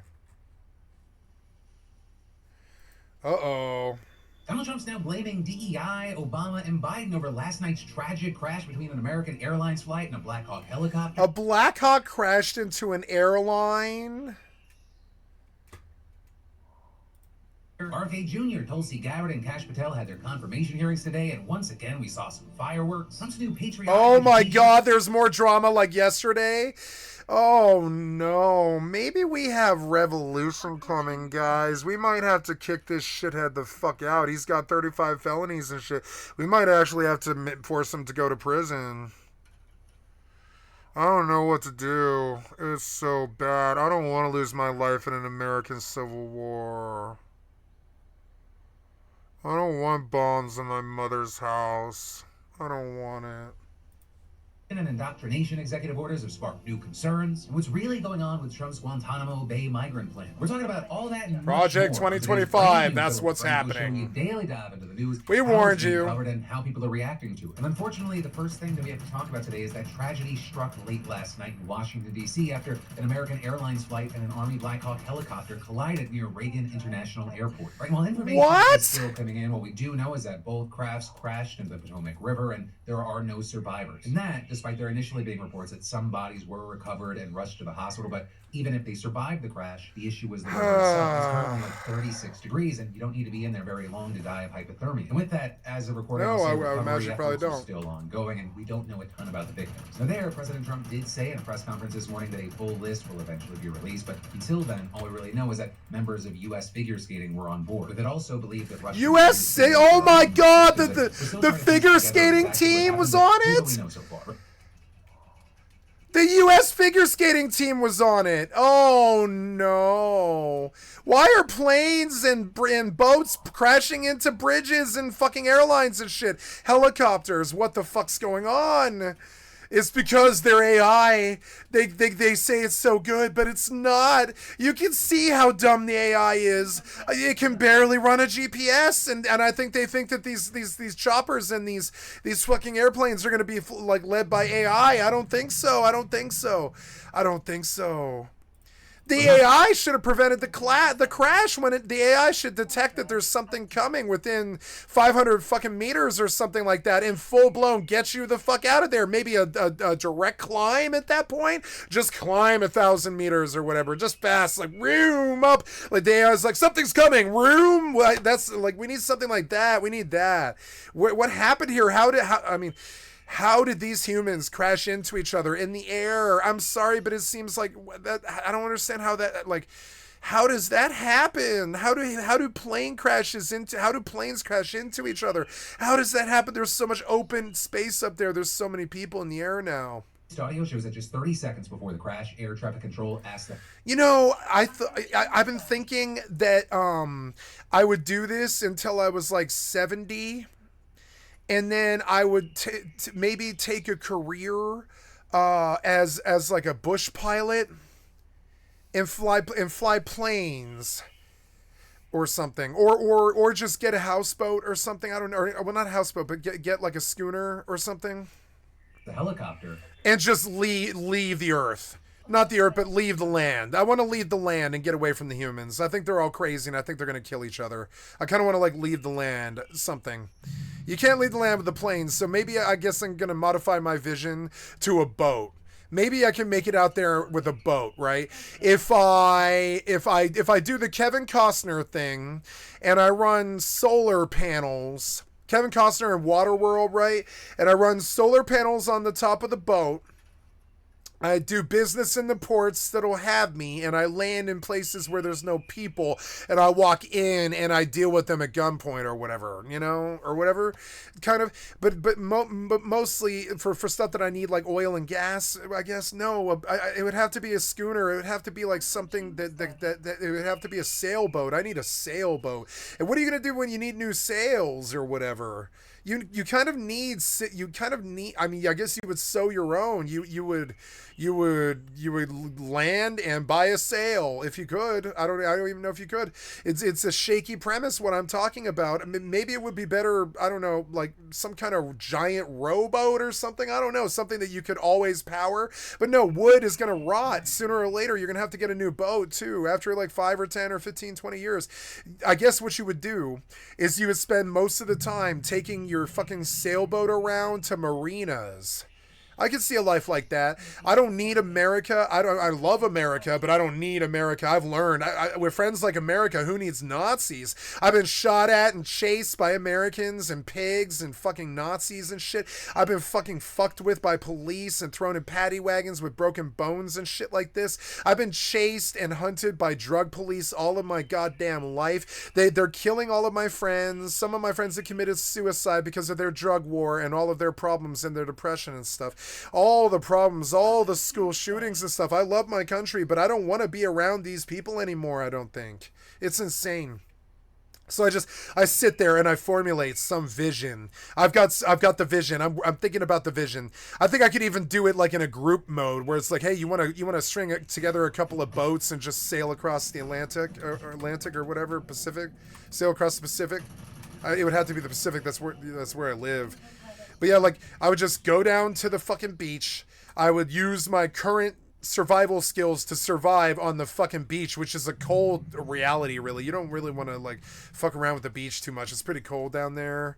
But I mean, like, yeah, like, you know, but I would fuck with marinas and waterfronts and stuff, and that's what I would do. I would always stay close to the water, and I would take a boat wherever I go, and I would land the boat, and I would tie the boat up, and I would go to land, and that way, I just like the tugboat, like in Rust, I immediately, I immediately gravitated to the tugboat in Rust, because I think it is the best natural solution to a bunch of shitheads, bunch of right-wing shitheads going crazy. What's the best solution to a bunch of piece of shit right-wingers going crazy and descending the world into a fucking madness, a swill pit of violence and political violence and, you know, insurrections and shit like this? I mean, that's what they've done.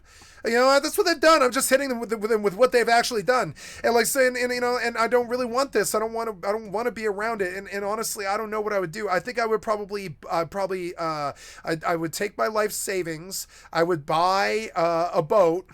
And sell my family's land or whatever, right before the Civil War or whatever. I would just sell my family's land. If I saw it coming, I'd be like, nope, gotta sell the land. I'm gonna somebody will buy this house. I'll just take the 500 grand or whatever, and I'll just sell the house. I'll go and buy a boat. Somebody will take my money, I guarantee it. I'll buy a boat, I'll buy 3 laptops, and I'll buy probably 5 laptops. I'll buy like 5 gaming laptops with the remaining 10 grand or whatever, and a bunch of beans and dry goods and rice and stuff, and set up solar panels on the boat. And I would live on single player non-internet games that mimic giant worlds such as X4, Fallout 4, Diablo 4,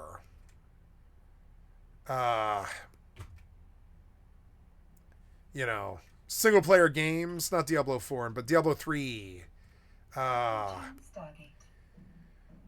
What else? Like, Diablo is really good if you suck at gaming and you have nothing else to play. It's really bad if you have other games.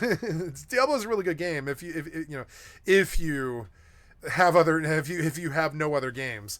But anyways, Yeah, and I would build. I already have the bits to do it. I would build a Final Fantasy 11 private server and a Rust private server. I've got all the bits and all the downloads. I've been very sure. I've got an untouchable file that can't be corrupted.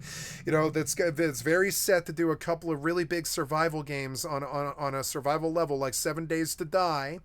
And I have enough movies and enough television to not go crazy. It would be like V for Vendetta. I would be in a boat or in a basement somewhere. I always really liked the V for Vendetta idea too. Some room in some basement that nobody ever goes to, you know. There was a dude that I want to rewatch this video that I saw on the Casual Criminalist, where there was this dude who liked to rob McDonald's, and he would crawl in through the roof. He would cut a hole in the roof and come in through the, or no, I'm sorry, no, he wouldn't do the roof. He did a couple of times, but what he would normally do is he would go into the bathroom and he would stand on the toilet seat. He would sit on the toilet seat for like 5 hours and shit from like 9:30 at night until like 2:30 in the morning and shit. And then he would get up into the floorboards once the alarms and the motion sensor had been set. And then he would crawl through the fucking floorboards and he would drop through the fucking office because he had all night to do so. And then he would just rob the safe. He was a safe cracker, and he would crack the safe and he would get like, you know, he would get between like 30 and 100 grand. And he did this like 130 times or something like this before they actually finally caught him. And he was living in a back room in a fucking dilapidated soul but never renovated Circuit City that he knew nobody ever came to ever. And he lived in there, and he had a pool in there, and he had like you know, that kind of living is much better in the apocalypse than trying to have like 15 people in a fort and trying to be like king shit on the block and robbing other people for their fucking survival stuff and all this other stuff. That shit sucks, because then you have commitments are really bad for survival. If you really want to survive, you don't make commitments to other people besides your family, really. This is why families used to be so important. And so it's because survival used to be hard, you know. So now family values have gone down the hole because, you know, it's really not that hard to survive anymore. And so, yeah. And so now I think about it and I'm like, yeah, I would find, no, you know what I would do? I would dig a hole. I know I would dig a hole and I would put a bunch of braces in there, and I would use cement blocks, right? I would use cement blocks that I found in the neighborhood and bricks. I would use bricks and cement blocks, and I would build a wall down like a good 15-foot area, something like that, about the same size as this room that I'm in. Yeah, I would dig a hole with a room about the size of this room, because I know that I can live in a room this size. I know I can. I've lived in rooms that are very, very small for a long period of time. Like for one time after the initial after the initial suicide, I was on the streets with a broken shoulder because I was stealing to eat to survive, and a fucking Safeway pig broke my shoulder. A Safeway rent-a-cop broke my shoulder, and so I was on the streets with a broken shoulder and a meth addiction, so nobody would talk to me. So I moved into the basement of my, and I'm not proud of this, but I moved into the basement of the storage the storage basement of my old apartment complex where all my best friends lived, and I crept down there when I wasn't supposed to, and I emptied out a closet and I locked it. And I knew that nobody would ever fuck with the closet because the people that lived there had never fucked with the closet. So I knew that nobody would ever fuck with the closet because the landlord was absentee and the fucking people were just didn't care about other people's lockers. They were all good young professionals who were just not interested in robbing their neighbors. I knew them all personally. So somebody did come in to find what was in the room eventually, and they discovered that I was there, and they discovered that I was there, and they were like, "There's Skycat," and I was like, "Hi." And they just shut the door. They were like, "This is disgusting." It's a grown man living in a 6-foot space the size of a shoe closet, or like a mop closet. It's a 6'3" man living in a closet, in a mop closet.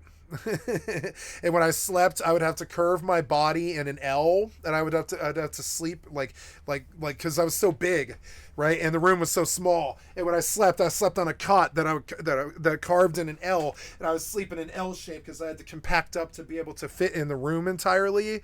And I lived like that for 13 months. And nobody knew either. My own best friends, they lived upstairs. Nobody knew. When you're an actual fucking video game addict and that's what you actually do for a fucking living, that's all you actually have to do.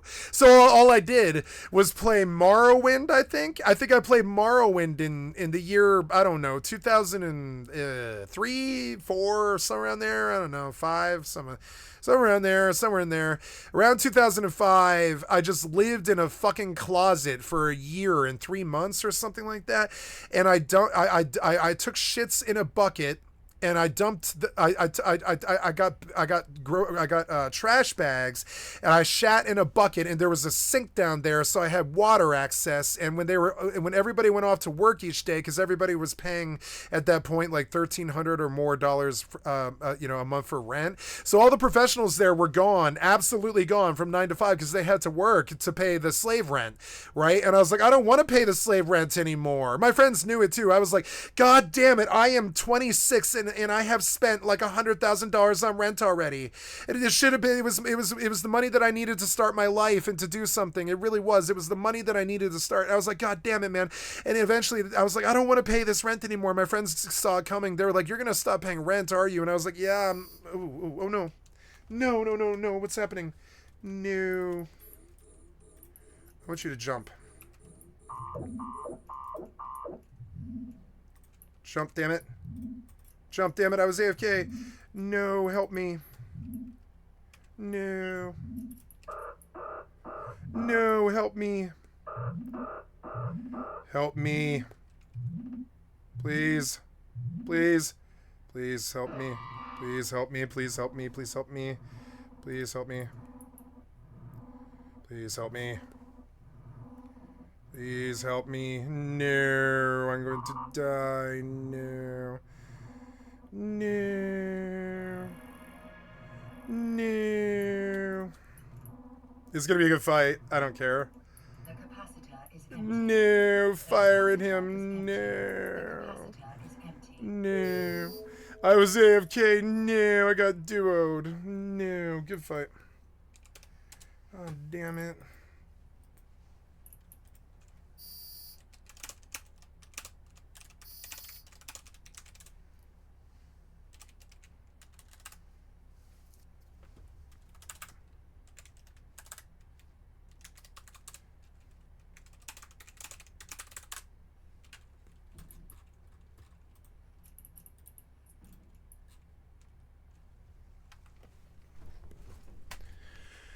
They didn't loot. He left his drones.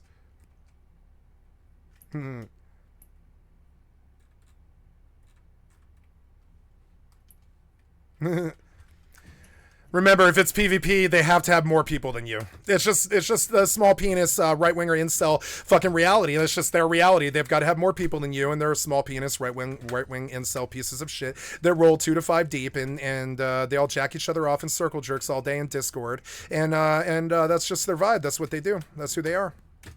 Yep, they'll only ever talk to men. They'll never touch a woman, and yep, and they 5v1. That's who they are. That's their reality. That's who they are. It's just who they are. You know, it's unfortunate, but yeah, it's who they are. I'm just kidding. I don't know if those people were right wing. I just assume so because they roll 5 deep. With CRG there being the American Airlines flight, then they were asked again before the Black Hawk responded. Which is kind of an incel thing, and usually incels right wing. You know. But then, just after that, the two collided right over the Potomac, with the Black Hawk being right in the flight path of the airline trying to land. And why the helicopter was... Why did you crash into a Black Hawk? How hard would that be? How do you nail a Black Hawk with an airliner? The amount of physics required. The amount of aiming. I'm not sure I believe it, really. How do you hit a Black Hawk with an airliner? How do you do that? How do you do that? I couldn't do that. I don't think I could do it if I tried. I don't believe the story. I think they killed somebody. Over the approach to a runway, that is unclear, although Army helicopters near Reagan are fairly common, as past footage from the airport shows. Right, the area is also used by the Army for training, with Secretary of Defense Pete Hegseth saying it was a fairly experienced crew that was doing an annual required night evaluation, adding they did have night vision goggles. And now, because of this incident, we're seeing that the entire 12th Aviation Battalion will have their operations paused until an investigation is finished. One thing we saw a lot of people mentioning is that the anti-collision mechanisms commercial aircraft have didn't seem to help. Right, it's called TCAS, and the issue is that it turns itself off below 1,000 feet, right around the altitude helicopters operate. Right, and that because at that height, the plane I should have switched to antimatter again, but I was AFK and completely got my mind blown, and I was more focused on the fucking content or whatever. Dangerous, and the notifications that TCAS provides pilots, it would just be distracting when trying to land or take off. Also, with this, of course, one of the big questions is who is at fault? And with that, President Trump paradoxically gave two answers today. On the one hand, he said that the investigation needs to take place and that it needs to be done quickly to figure out exactly what happened. But then he also went on to say, "We do not know what led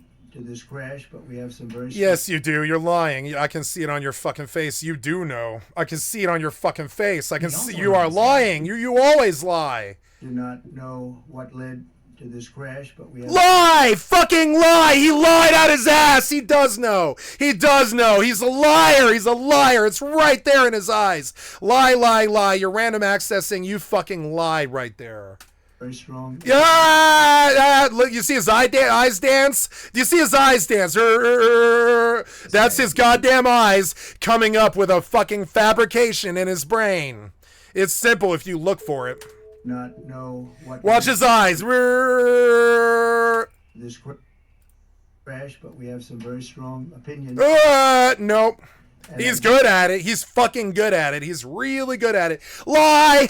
And I think we'll probably state those opinions now, because over the years I've watched as things like this happen, and they say, well, we're always investigating, and then the investigation 3 years later, they announce it. We think... your fucking face. We have some Ugh.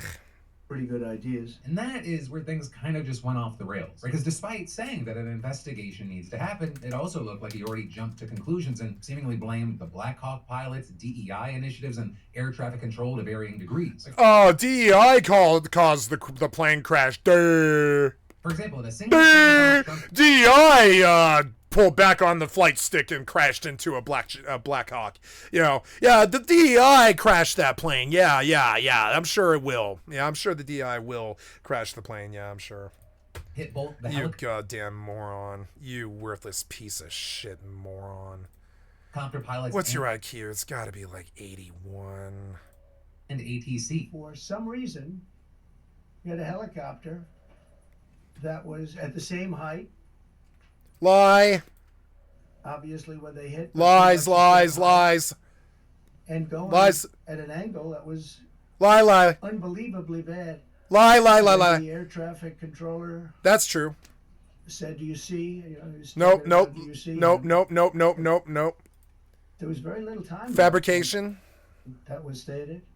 And then also, he said, "Follow him in." And then follow him in, that means like everything's fine, follow him in. You had a pilot problem from the standpoint of the helicopter. I mean, because it was visual. It was a very clear night, but we had a situation where you had a helicopter that had the ability to stop. I have helicopters. You can stop a helicopter very quickly. It had the ability to turn. And the turn it made was not the correct turn, obviously. And it did somewhat the opposite of what it was told. We don't know that. Listen to you bungle your way through this explanation like you caused the plane crash, because I think you did. What the fuck does the president have to do with the plane crash? Difference because... Oh, because of the Black Hawk? Yeah, because of the Black Hawk, yeah. Timing was so tight. But then the thing that Donald Trump and other officials who spoke at the conference touched on the most was Did you kill somebody already? Times about it and seemingly suggested it was at least Plane crashes, man, they're always so sus. partially linked when he said, We must have only the highest standards for those who work in our aviation system. No, we don't. No, we don't. If we're crashing 747s into Blackhawks, no, we don't. No, we don't.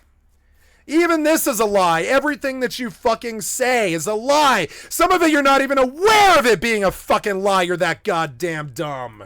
Changed the Obama standards from very mediocre at best to extraordinary.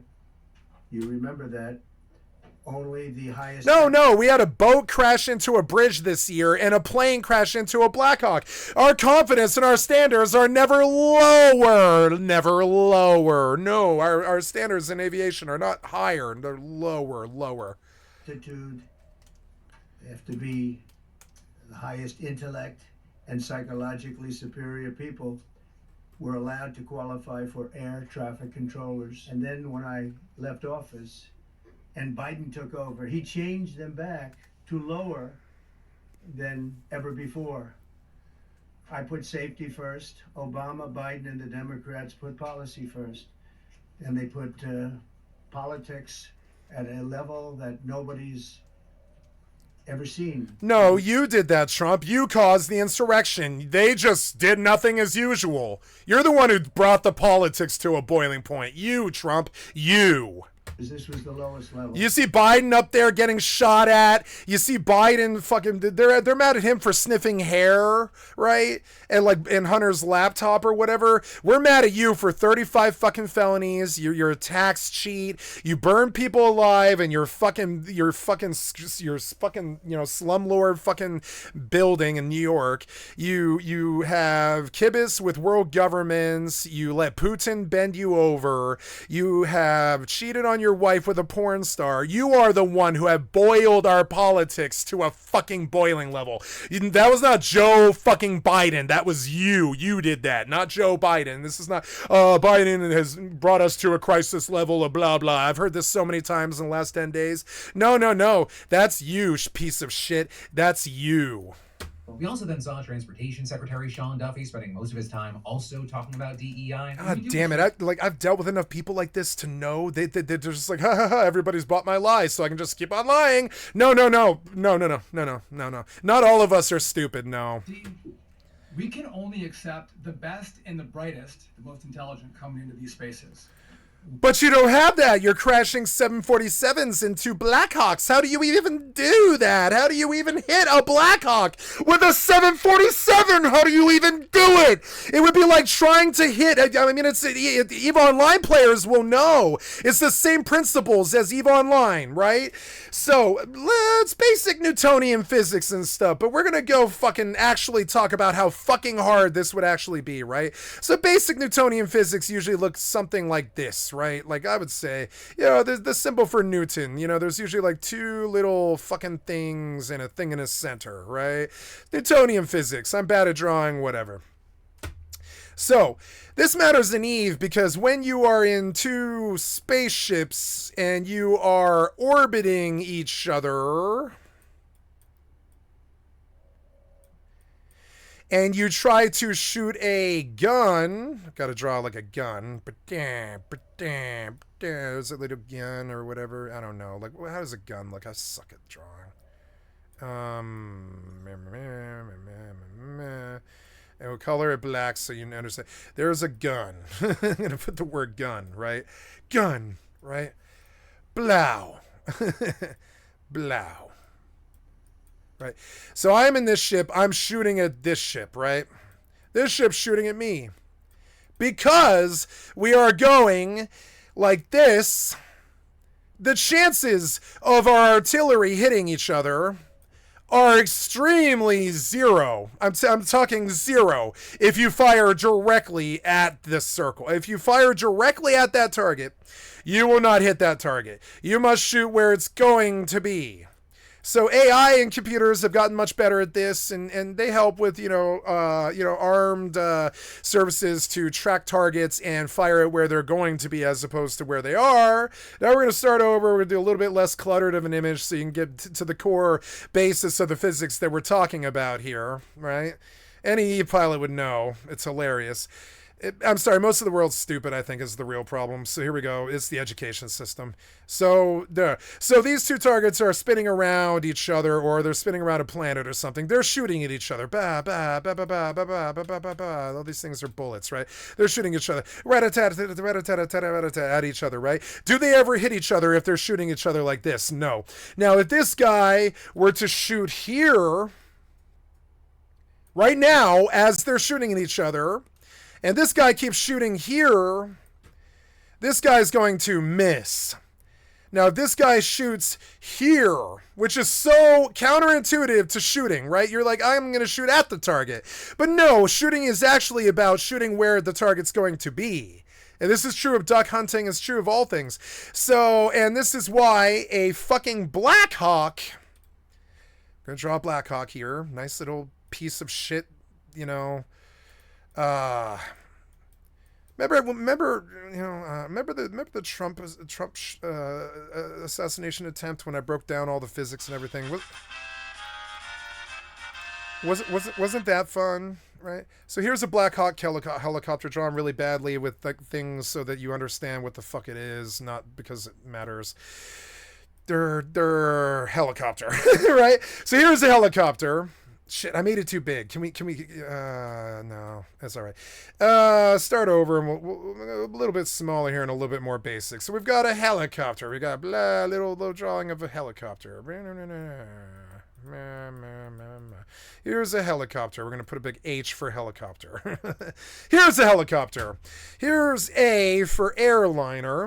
Well, for one thing, the airliner is much, much bigger. Now, the helicopter... it can only go, it's kind of like chess. It's kind of like, you know, like the Queen. The helicopter can only go, I'm sorry, the helicopter is like the Queen. It can go in only one direction, right? I'm sorry. The helicopter can go in any direction. See it? That's what's so beautiful about fucking helicopters. It can go up, it can go down, it can go, I mean, airplanes can do that too. But if you think about airplanes, when they go forward, they kind of go like this, right? Helicopters can go full 360, and that's what makes them so fucking amazing, right? So, the likelihood of getting the airline to actually hit where the Black Hawk helicopter is, and the helicopter not to move, and to not see it coming, or maybe it comes from behind. Maybe it doesn't see it from behind, so it just gets hit from behind. Maybe that, I suppose. Yeah, the helicopter could. So if the helicopter is facing this direction, we'll start over again now. You know, as we go through the different, you know, through the different principles of physics here and stuff. But so the arrow is the airplane. The plus sign is the helicopter, right? The plus sign can go anywhere to avoid being hit. The only way it's going to get hit is if it doesn't know that the plane's coming. So already as a detective, you begin to make assumptions like the helicopter must have gotten hit by the plane from behind. Because if the helicopter can see the plane coming at all, the helicopter can just fucking move. Probably, you know, maybe the 747 is going full speed at the airport, but I kind of doubt it. I think it's slowed down so it can land at the airport, right? The airport's down here. This happened at an airport, at Newark Airport, so I don't really understand this. Do you understand how hard it is to shoot a duck? Like, I can show you the principle here, right? So now... a duck is a lot like a helicopter. It can go any fucking direction. So they made a very famous video game about this called Duck Hunt. And it's kind of hard to shoot ducks out of the sky because they can fly any direction, especially after they hear the shot. They go flying a different direction. Now, so excuse me, I got a phone call. I'm terribly sorry. Right in the middle of the fucking good shit. I'm terribly sorry. Hello? Hi. Hey. Is it a good time to talk or not? Yes.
Sorry about that. Had to piss and I had a phone call. That we are going to get to the bottom of this investigation, not in 3 years, not in 4 years, but as quickly as possible. What happened yesterday shouldn't have happened.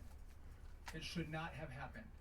And when Americans take off in airplanes, they should expect to land at their destination. I mean, they do, and plane crashes aren't that common. They're not that common, but they've been a lot more common. And I'm thinking that it's because you steal money all the time. You suit dummies steal money and build a world of fucking middlemen, and everybody's got their fucking hands out, and everybody wants management positions, but nobody does anything. And so to pay for that fucking management, we cut costs on the planes and on the AI and on the management and on the direction and then the pilot schools and the standards and all that stuff. We cut the money to pay for you fucking suit dummies. That's what happened to Boeing. You think Boeing sucks? No, Boeing never sucked. It's just the government regulation and all the competition and all the problems and all the Freemason stuff, and all of it kind of like eventually came to a head, and they started cutting corners and having less standards and trying to keep their business alive and all this, because there's a middleman every time they go and buy a fucking a button for their fucking you know, they complain about that in the Aviator. Like, how much will the buttons on the fucking the curtains for the airplane windows cost, right? I think the president is right. There was some sort of an elevation issue that we have immediately begun investigating. But I want to echo what the Transportation Secretary and you, Mr. President, said, because it pertains to the DoD as well. We will have the best and brightest in every position possible. As you said in your inaugural, it is colorblind and merit-based. The era of DEI is gone at the Defense Department, and we need the best and brightest, whether it's in our air traffic control or whether it's in our... You think this was DEI caused that crash, huh?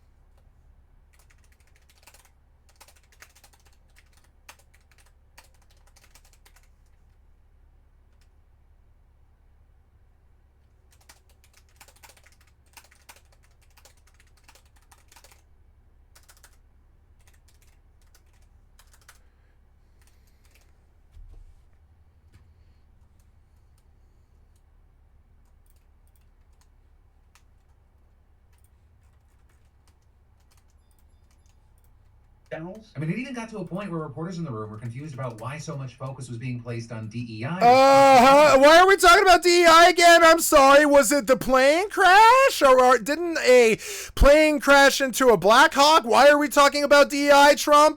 Because we know that that's the only policy you've got. So you just repeat the only solution that you stepped with. Country dying must be DEI. Plane crash must be DEI. Panama Canal must be DI, you know, Russia must be DI, you know, it's just like, come on. Your one word solution to everything isn't going to work, motherfucker. It's not going to work. We actually need leadership. Caused and the result of diversity hiring. And so anyways, I got interrupted to support these claims? on my physics discussion. For a plane to hit a helicopter, it's not that hard. But you'd have to have the initiative. You'd have to have an angle that he couldn't see. You'd have to be moving very fast and understand hitting a stationary or I don't know if the helicopter was stationary, but hitting a helicopter, which is moving probably a lot slower than the plane is, because the plane's moving forward. The helicopter is moving upwards. You know, it's always going and it's always moving upwards, right? Helicopters move upwards. Planes move forwards with enough lift that they get up into the air like in a big curve. But anyways, so yeah, like if you think about the physics, I can't possibly draw this well, but if you think about the physics of a helicopter, here's the helicopter, right? H, and a plane. Looks like a fish. I suck at drawing or whatever. Here's the plane. Looks like Futurama, right? And there's the plane. And for that plane to hit this helicopter, do you understand what kind of steering it would have to do. It's kind of like when you have to do a snapshot in a fucking... You understand what the plane would have to do to actually hit this tiny helicopter compared... The helicopter is probably 1/10 of its size or something. For the plane to actually hit the helicopter, you know how hard this would be? How much actual navigation and actual shit would have to happen? It would take AI. It would take AI. So I wonder if Elon's involved or whatever.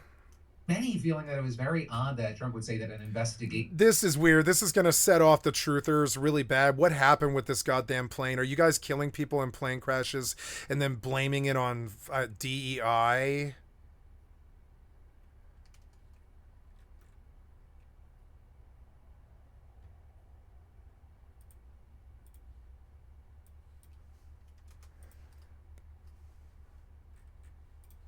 Needs to happen, right? We need to get the answers, but then seemingly giving concrete answers about what occurred, which led to one reporter asking, You are blaming Democrats and DEI policies and air traffic control. Why are you blaming anybody? It's a fucking plane crash. Did anybody cause the plane crash? I think that's got to be an amalgamation of a bunch of dumb shit. It couldn't possibly be somebody's fault. I'm sure there's some negligence somewhere that you could probably crucify somebody for. But no, this is going to be at least a folly a duh, if not a folly 35 or 40 people. This is not somebody causing a problem that killed a bunch of people. This is a bunch of problems all at once. You can't blame this on one dude or one thing. This is a bunch of problems. It's lower standards. It's idiot air traffic control. It's something to do with something. We don't know. It's not aircraft. It's not, you want to blame air traffic control, but the air traffic control is on the fucking ground. What could air traffic control possibly do except tell the planes what to do?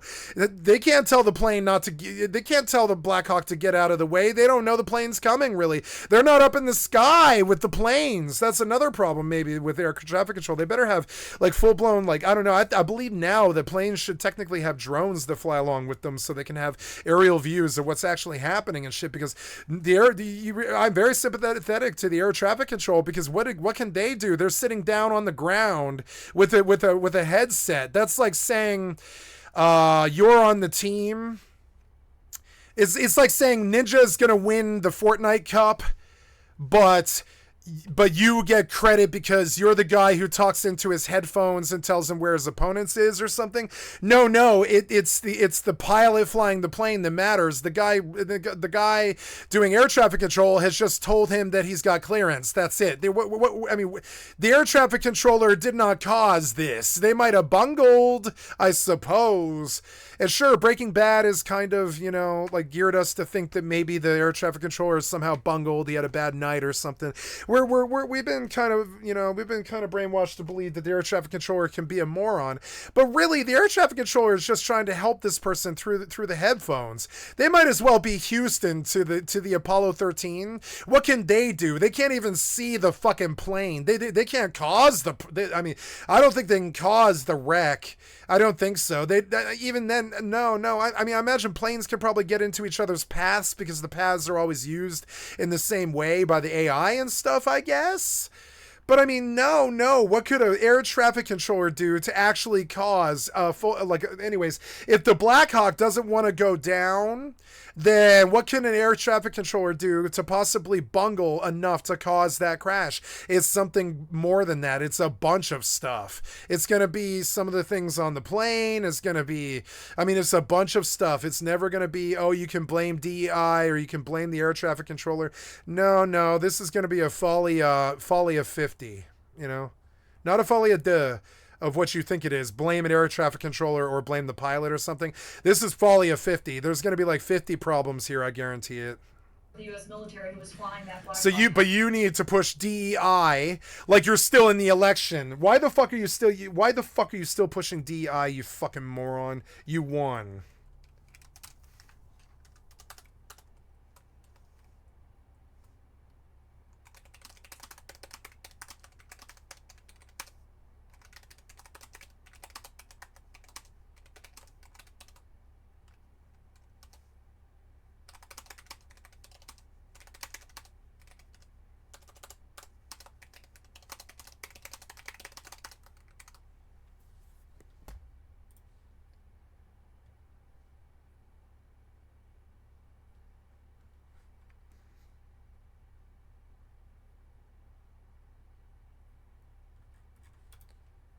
helicopter. Don't you think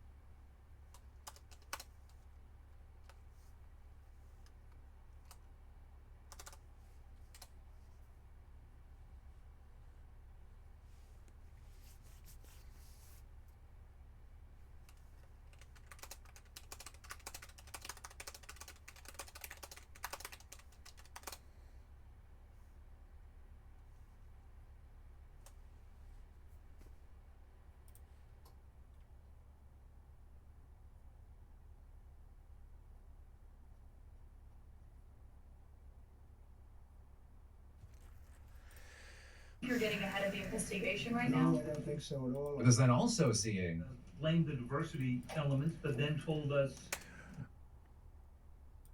that you weren't sure that the controllers made any mistakes, and then said perhaps the helicopter pilots were the ones who, I'm gonna make a protein fruit drink. I'll be right back.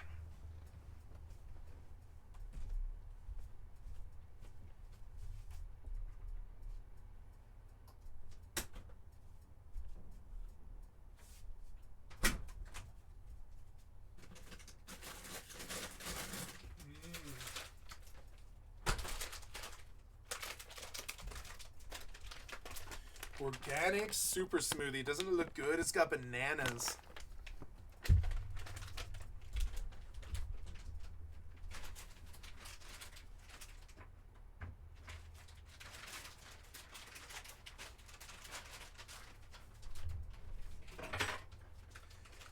This shit is bananas. B-A-N-A-N-A-S. The shit is bananas. B-A-N-A-N-A-S. Ooh, I like this better. Oh, I like this way better. I like this way better. Yeah, this is a way better system. The Clovis Farms.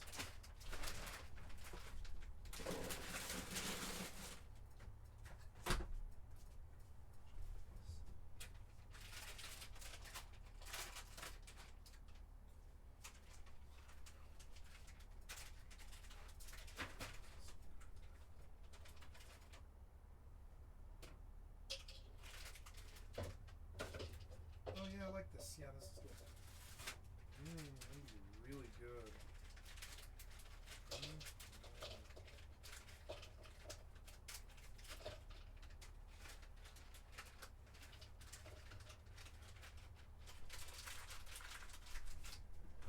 Oh, I like this. Yeah, that's a good way to do it. They have individual packets. It's more plastic, but it's still better.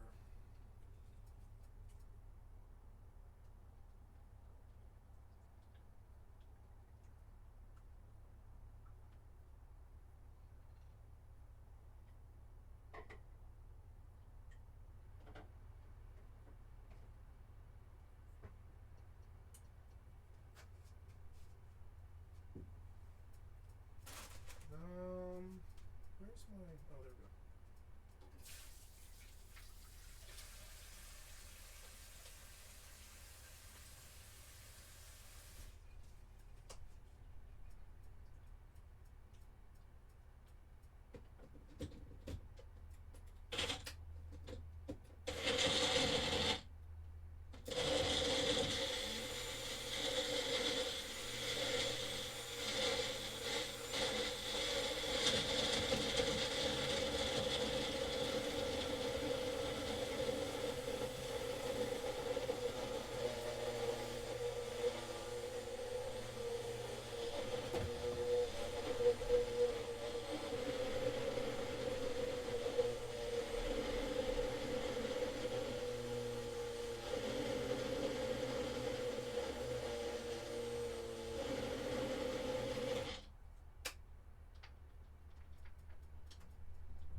Oh, you know, I forgot.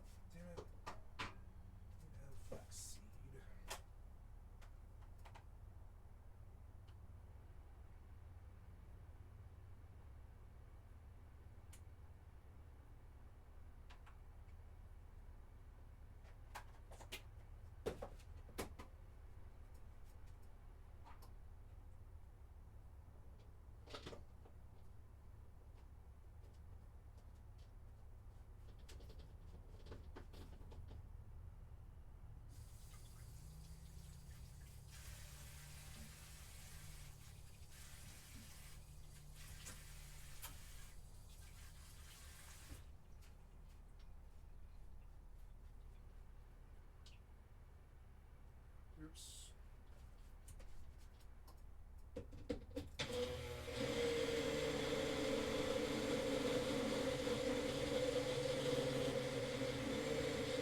mistake. It's all under investigation. I understand that.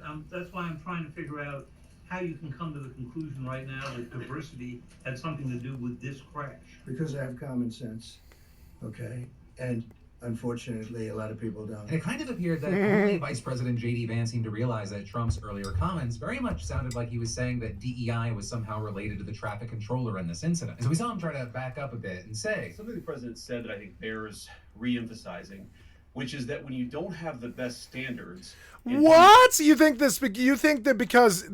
Oh my God. Hiring, it means on the one hand, you're not getting the best people in government, but on the other hand, it puts stresses on the people who are already there. And I think that is a core part of what President Trump is going to bring and has already brought to Washington, D.C. is we want to hire the best people because we want the best people at air traffic control, and we want to make sure we have enough people at air traffic control who are actually competent to do the job. Now, with everything that we've talked about and shown, you might think that DEI programs may have affected who was hired to be an air traffic controller. But to be clear, from everything we can see, DEI programs at the FAA do not affect who is hired to be an air traffic controller, despite Trump making it seem like the FAA was letting people with intellectual disabilities apply. We're talking about a job that requires a ton of classes and exams to be passed in order to get the role. And then, on top of that, you generally need to work in the field for years before getting assigned to a major airport like Reagan. None of those requirements change because of any DEI-related criteria. I mean, I don't know how much the general public knows about this space, but it is not uncommon for entire classes to fail the exam sometimes, and it is considered...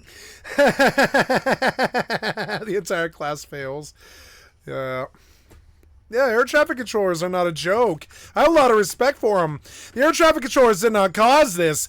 They caused this. I don't know what they did, but they caused it. I guarantee it. How does a fucking plane hit a fucking Black Hawk? I gotta ask my best friends this. You guys are smart.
I just literally asked my best friends because they're all Mensa.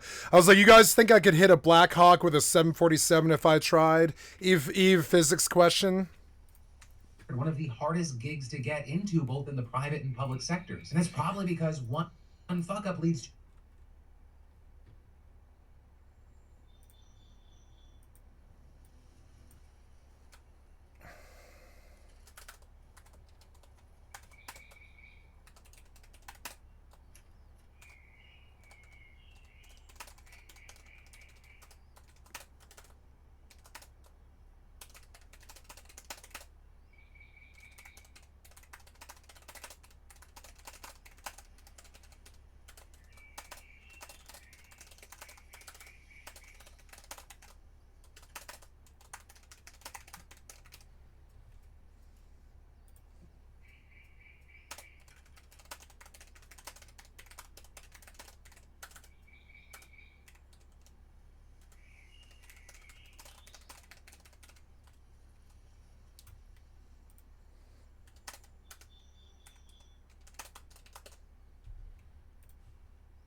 to dozens or even more deaths. Right? And so TLDR here, if you are an air traffic controller, it's either because you passed a hard as fuck exam and course, or you have years of experience because of a job in the military and then still had to pass a hard as fuck exam. It's such a tough field to get into that the FAA actually has a major shortage of air traffic controllers right now. And actually, this incident may end up being a prime example of that, because now seeing the FAA releasing a report that there were staffing issues at the control tower last night that possibly led to the controller doing the job of 2 people at once. Also, with everything here, we saw a lot of people reacting to the idea that the FAA somehow got worse under Biden, and that included former Transportation Secretary Pete Buttigieg. You know, it made sense that he had something to say beyond just being the guy who used to be in charge, right? I mean, Trump explicitly said, He's just got a good line of bullshit. And when he runs it, 45,000 people. This from Trump. This from Trump. He's just got a good line of bullshit. And when he runs it. I really don't like how my president is cussing for an audience of 16 million people or something like that. What the fuck is that? We just don't live in the same times anymore. The office used to mean something. You're such a scumbag.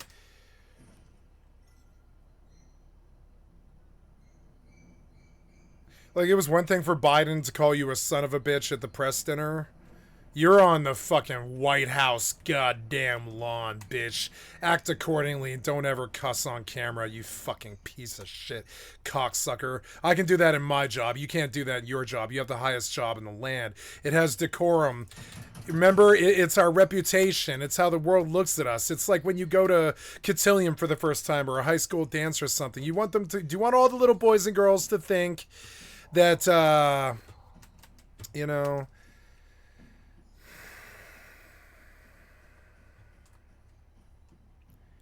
that you're an unpleasant, crass, fat, unpleasant, ugly little man? Do you really, is that the impression that you want to give to your peers?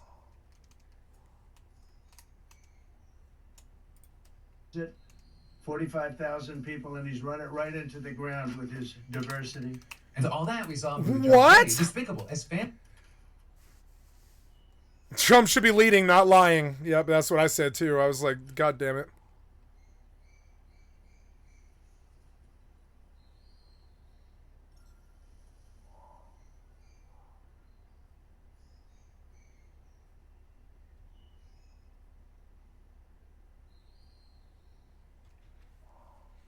I can't believe I asked this.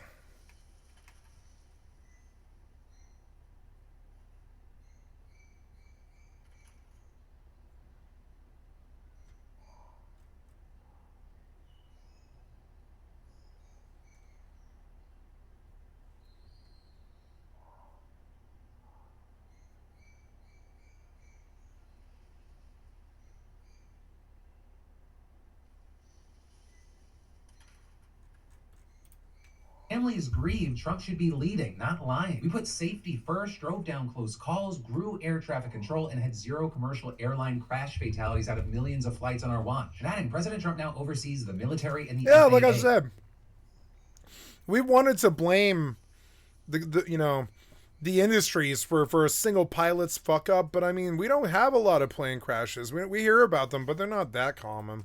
One of his first acts was to fire and suspend some of the key personnel who helped keep our skies safe. Oh, good. Yeah, good. So make it less safe. Prevent this from happening again. And Buttigieg is absolutely right about the crash stats. This is the first major accident like this in like 16 years. And with everything going on, I'm sure there's going to be more jabs back and forth with the DEI stuff as the investigation goes on. Yeah, they've been good. They've been doing good. The Trump administration is hyper. I do not have an issue with the aviation, with aviation safety. Plane crashes happen, but I mean, if you watch some high school football, you'll understand that accidents fucking happen, and that humans are just not a perfect thing. They're just not perfect, and so there's gonna be some tragedy when you try to fly in the air when you don't have wings. There's gonna be some tragedy. It happens. It's just part of God's plan. It's just random stuff happens, and I want to believe that this one's random. But hitting a Black Hawk with a 747, if you think about it from a physics.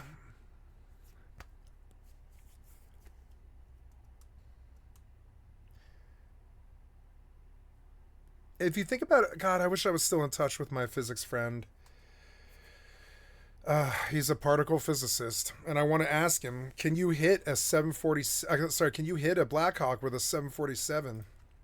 It's to be expected to attack and try to deflect, especially in an effort to keep people from blaming him for the reasons Pete Buttigieg mentioned. But in the meantime, we're going to have to wait to see what comes from the investigations and see who was at fault here and what other information comes out. But then to give you something different, let's talk about some what the fuck news that is not on the international or national stage, but more specific, individuals. And I've got two for you, but I'll start with this first one. Because there are a lot of fun things you can do with a baby. You can dress it up like Tom Cruise. You can play peekaboo. Oh, I disappeared. No, I didn't. That crushes. You know, there are a lot of fun things you can do with a baby. You can dress it up as Tom Cruise. You can play a game of peekaboo. I disappeared. No, I didn't. That crushes. But not everyone's laughing right now about what this 25-year-old guy did with a baby for a viral TikTok. And that because, as you can see, he's wiping off a car's windshield using what? A baby. And granted, while the baby is bundled up and face up, he still had a lot of people pissed, especially around him going wider and faster with the baby at one point. With one attorney, for example, telling KFDM News that he was outraged when he saw the video and he called the police department in Port Arthur, Texas. That is abuse. He was reportedly shot. And so with that, you have the cops saying they reported the case to Child Protective Services and they opened an investigation of their own, with the police chief there saying, it's a sad situation. I know a lot of people go to social media and they are looking for clicks, but this is not a deal where you should put a baby on the windshield. Now with that, reportedly, they identified the man, they visited his apartment, and they checked on the baby, which they said was okay. With them also adding that it is 3 months old, in case you were wondering. So now, where we're at is that the cops are saying that they're putting together a case and hope to charge the man with child endangerment. And this also is two other women, one of whom is believed to be the mother, were reportedly with him while he turned the baby into a windshield wiper, and so it's unclear whether they're going to be culpable too. But you know, with all that, I gotta pass the question up to you. What are your thoughts? It's the education system. They're not raised with critical thinking skills, and they've been given cushy jobs or something, and they've sat there all their lives and they're bored, and so they use their baby as a windshield wiper. It's the education system. It's why they do this dumb shit. If they had to figure out how to do, I don't know, trig or calculus or AP math or something, if they actually had to apply themselves in their lives, they would understand the physics of the baby falling and how really likely it is that it happens. It's insane. But no, they don't. So they just use their baby as a fucking windshield wiper. Depending on where if they had some education in science and physics, they would know that swinging a baby around is just not a good idea. It's going to get out of your hands. It's going to fly out of your hands. Swinging a baby around is just, you know. How is that any different from shaking the baby? You using it as a windshield wiper, isn't that basically shaking the baby? I don't really see a difference. Very, very different reactions. Also, while we're talking about people using other human beings as props for TikToks, we should talk about this woman who turned a disabled man into her dance floor. And so this woman, she's a 19-year-old healthcare worker in Georgia, and in a video posted online, you see her wearing navy scrubs and a stethoscope, as well as there being a disabled man reported to be an in-home patient of hers. With the man sitting in a chair and her standing above him, dancing, as many have referred to it as provocatively, or in clearer terms, basically twerking in this dude's face. And just like the man with the baby, this woman's video caught the attention of the authorities, who reportedly arrested and charged her with exploitation of a disabled person. With us then seeing the local police chief saying, I was appalled and disgusted that anyone would create such a video featuring a disabled person. As police officers, our highest duty is protect. Because they're so desperate for money because you stole it all that they'll do stuff like use their baby as goddamn fucking a windshield wiper.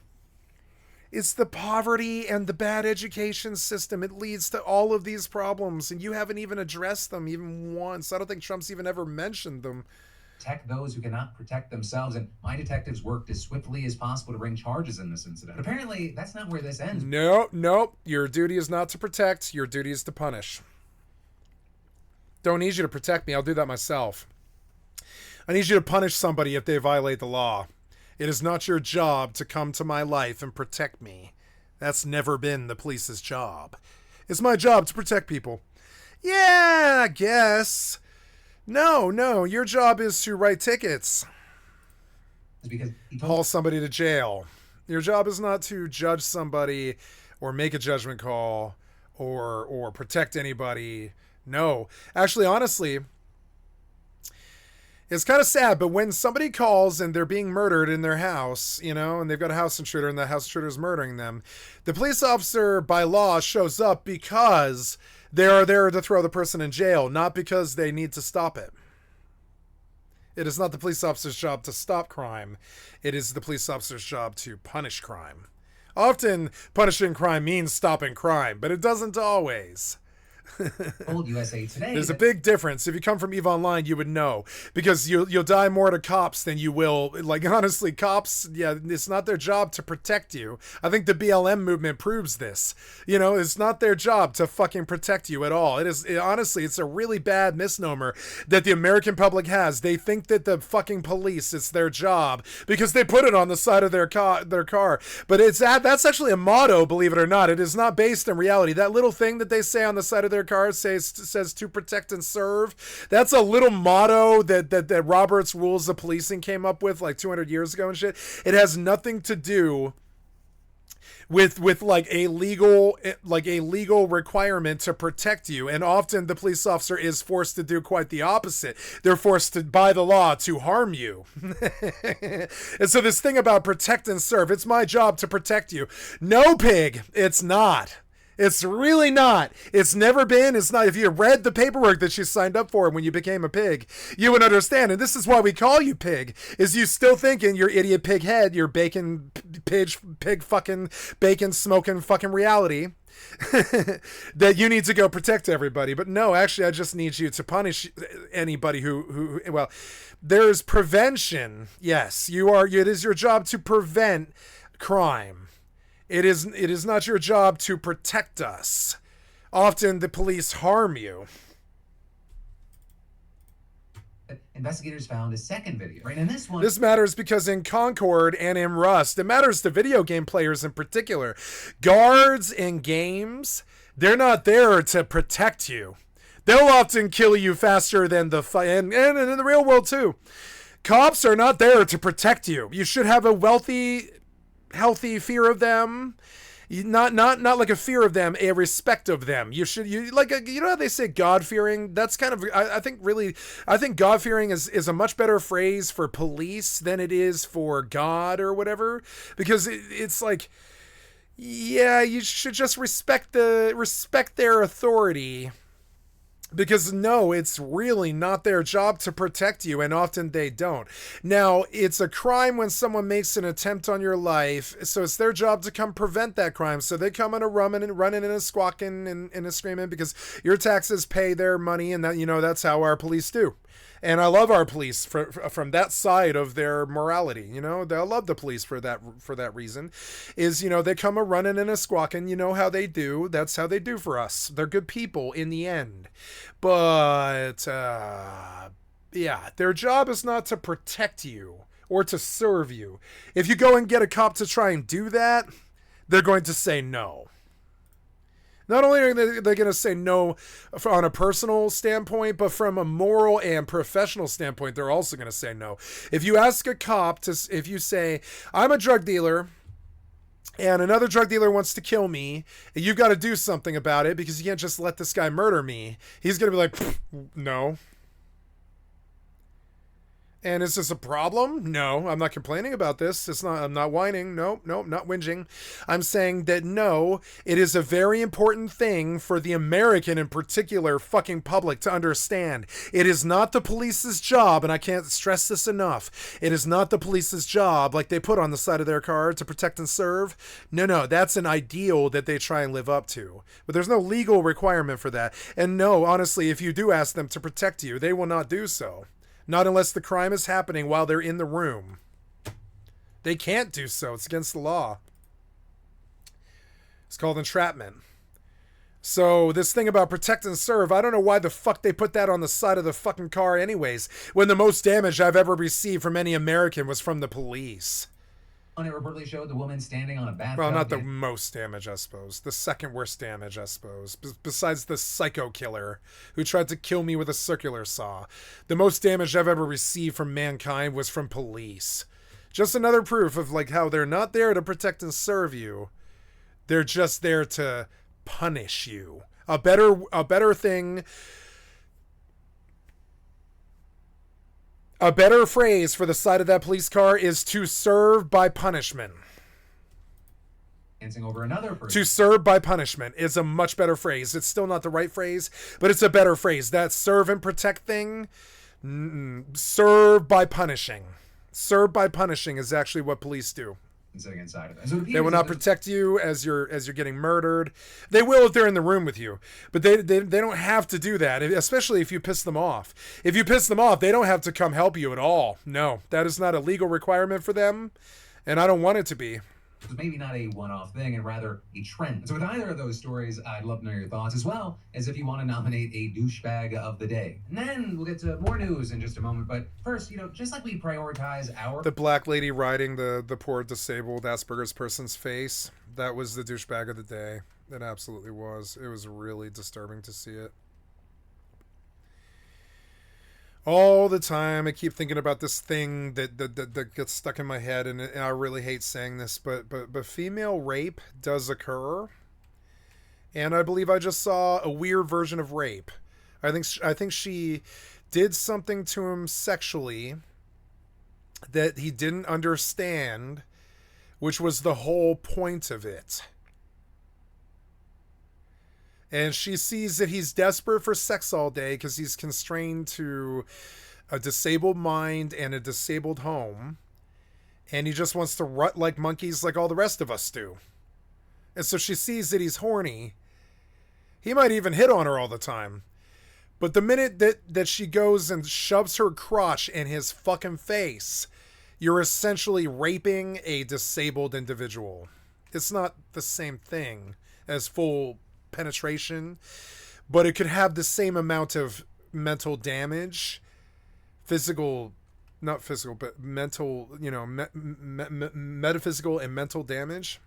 For health, our furry family members shouldn't be overlooked. And as our dogs get older, they deal with the same stuff we do. Slower metabolism, less energy, the works. And what I love about today's sponsor, Sundays, is their ingredients. Right? Think human-grade ingredients. We're talking real meat, organs, and superfoods. Zero artificial junk. Plus, what's really cool is it's air-dried like beef jerky, so you can store it easily without taking up fridge space, which I know my wife loves because I am a little bit of a messy boy. Also, big thing, it was an actual vet who created Sundays, right? A vet who knew that kibble wasn't cutting it, but didn't have time for home cooking. I mean, who really does? So I started my dogs on it early, and they still love it. And it's not too late to start a healthy food plan for your dog, no matter what age. Also, the home delivery is where it's at for my household, right? Just one less thing to think about. So if you're ready to level up your dog's diet, just head to sundaysfordogs.com/Phil or scan the QR code to get 50% off your first order of Sundays. That is 50% off your first order of dog food with human-grade ingredients. sundaysfordogs.com/Phil. Your dog will be happy you did. But then to move on to some other just massive news today, 3 of Trump's most contentious nominees were all on the Hill today having confirmation hearings. You've got RFK Jr. right back for a second hearing before the Senate Health Committee, and Tulsi Gabbard sitting before the Senate Intelligence Committee, which will decide whether to advance her nomination for Director of National Intelligence. And finally, Kash Patel, who Trump has tapped to lead the FBI. He's being questioned by the Senate Judiciary Committee. And with that, I'm going to be hitting on important moments and key highlights, but if you want to watch the full videos, links in the description. But to start things off, I'll say RFK's hearing today was much tougher than the one yesterday before the Senate Finance Committee. Where yesterday, he was able to turn to softer issues that he's strong on, like chronic disease and nutrition. But today, it appeared a lot harder for him to shift the discussion away from vaccines, which he again claimed he supported, arguing that he is not, in fact, anti-vax, but he just wants to harmlessly question science. And also, unlike yesterday, we saw Republicans joining Democrats to push back and question those beliefs, with this most notably including the chairman of the committee, Senator Bill Cassidy. Right, and Cassidy, who is a doctor, gave by far the strongest criticism of RFK that we've seen from GOP senators. With the same Cassidy opening the hearing by telling a story about an 18-year-old girl who needed a liver transplant because of a hepatitis B infection that could have been prevented with a childhood vaccine. And that was an inflection point in my career.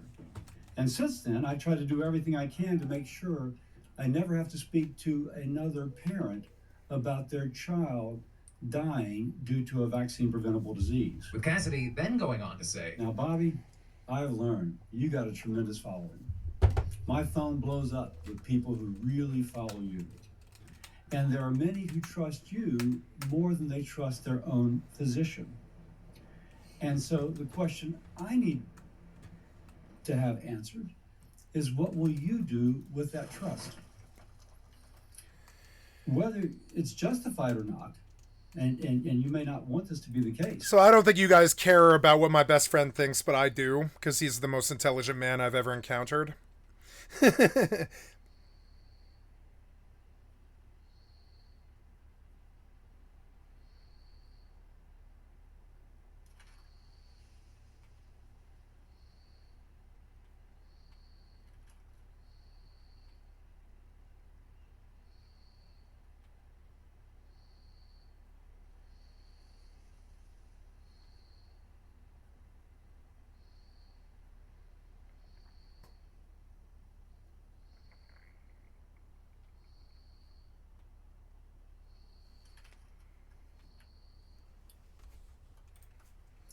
but I have constituents who partly credit you for their decision to not vaccinate their child. And we also saw him hitting on that again in his closing statement, saying that he is unsure how he will vote. Does a 70-year-old man, 71-year-old man who spent decades criticizing vaccines and who's financially vested in finding fault with vaccines, can he change his attitudes and approach now that he'll have the most important position influencing vaccine policy in the United States? Will you continue what you have been, or will you overturn a new leaf at age 70? I recognize, man, if you come out unequivocally, vaccines are safe, it does not cause autism, that would have an incredible impact. That's your power. So what's it going to be? And notably, here, Cassidy was not the only Republican who cast doubt on whether they would vote for Kennedy's confirmation. But we also saw Senator Lisa Murkowski raising similar points about how Kennedy has a massive platform, one that will only get bigger if he's confirmed, and expressing concerns about how he will use that incredible power. So we can't be going backwards with our vaccinations that will allow for this level of prevention and protection. So I'm asking you, you are clearly an influencer. You are clearly an influencer. You would not be in this position today. But you can see how your podium, your platform, your voice can influence so many. So I am asking you on the issue of vaccines specifically to please convey with a level of authority and science, but also with a level of conviction and free of conflict and free of political bias, that these are measures that we should be proud of as a country. And Murkowski here is going to be an important one to watch because she is one of two Republicans who's known for kind of bucking the party here and there. Or with the other being Senator Susan Collins, who really didn't dig into RFK much in her questions today, but who experts still say to keep an eye on as a vote that could flip. But then, on the complete opposite side of the coin, we also saw Republicans appearing to use their time to spread vaccine misinformation and cast doubt on their effectiveness. In fact, so much so that we saw a rare shouting match between two Republicans, Cassidy and Senator Rand Paul, who scuffled over the hepatitis vaccine. You also then had Senator Mark Wayne Mullen actively suggesting that vaccines cause autism, which is a claim that Kennedy repeatedly refused to deny outright, including in this exchange with Senator Bernie Sanders. Vaccines do not cause autism. Do you agree with that? As I said, I'm not going to go into HHS with any. Look at the battle as the old school libtard battles the fucking converted libtard conservative. A Kennedy, no less. Look at poor Bernie have to battle a Kennedy. What the fuck happened to us? Preordained. I ask you a simple question, Bobby. The studies all over the world say it does not. What do you think?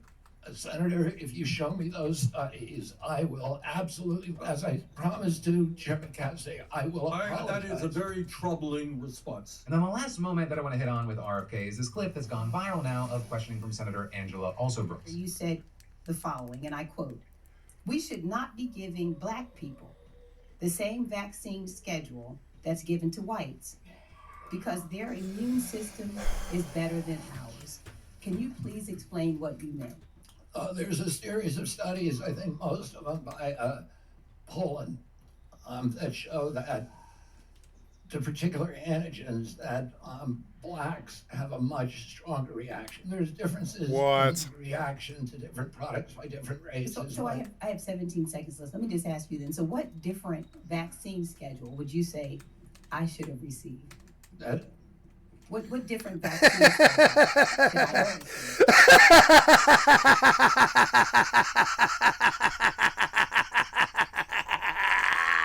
I love her. I love her. Oh, she's so good. Oh, it's a real one. Look. I mean, she's not a real one. She's a senator, but she's a real one when it comes to being a black lady. She's a real one. The Poland article suggests I'm black. Which vaccine should I take? That you know instead? I'm sure it's a cheaper one, right?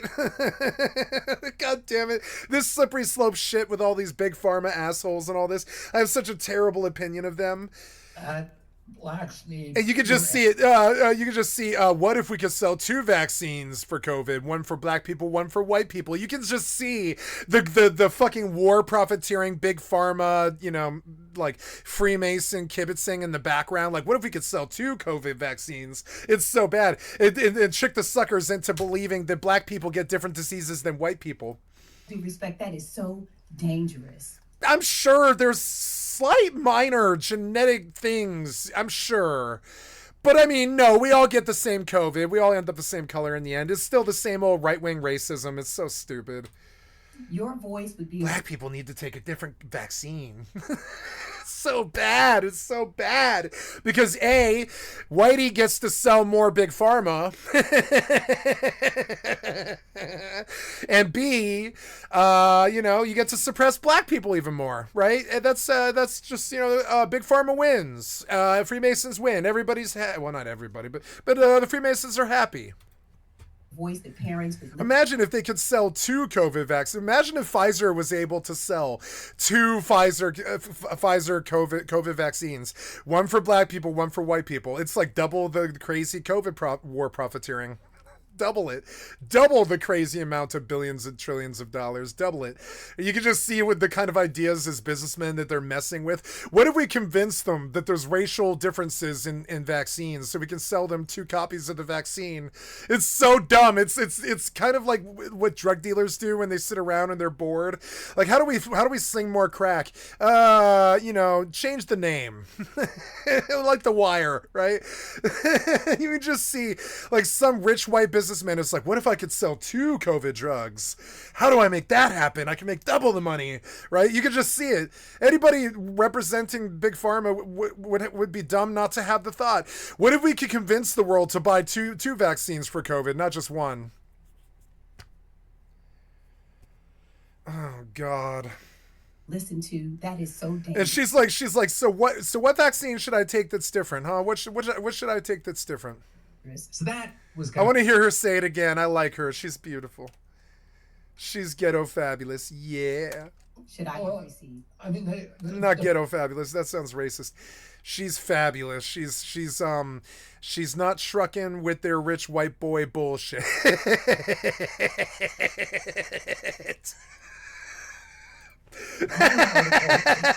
And he gets back and he's like, ugh. Just that blacks need fewer antigens. When you say it like this, you sound like Mengele. Blacks need, Article suggests that blacks need fewer antigens. Blacks need fewer antigens because some dude in some science article said so.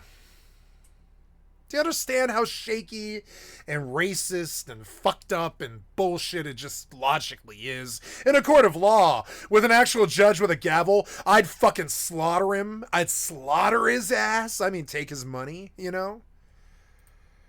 And this is so dangerous. Yeah, it's so dangerous, too. She's like, this is so dangerous. Jesus Christ, you can hear her say it. She's literally afraid. She's like, what if you split the vaccines based on race? Mr. Kennedy, with all due respect, that is so dangerous. Your voice would be a voice that parents would listen to. That is so dangerous. So that was Kennedy, but then let's talk about Gabbard, right? And her appointment has been especially... We've got to watch that. That's what we're watching for the next 3 hours. It sucks, but that's what we did last night. We watched the same exact thing. We watched RFK get grilled by a bunch of smart Democrats, which is hilarious. Because, like... when you actually get a right-winger in a room with a congressional insight and you force them to testify in front of God and a judge and all this, their lies start to show, which is kind of funny. We've known this forever. And why he would subject it, I don't think he wanted to subject himself to this. He just took it because he wanted the spot. Controversial, with experts saying that out of all the 3 nominees in hearings today, she actually has the hardest path to making it out of committee and to the floor for a full vote. And that because there are concerns across the aisle about some very questionable statements she's The opposite of DEI. She's getting the opposite of DEI. Racism.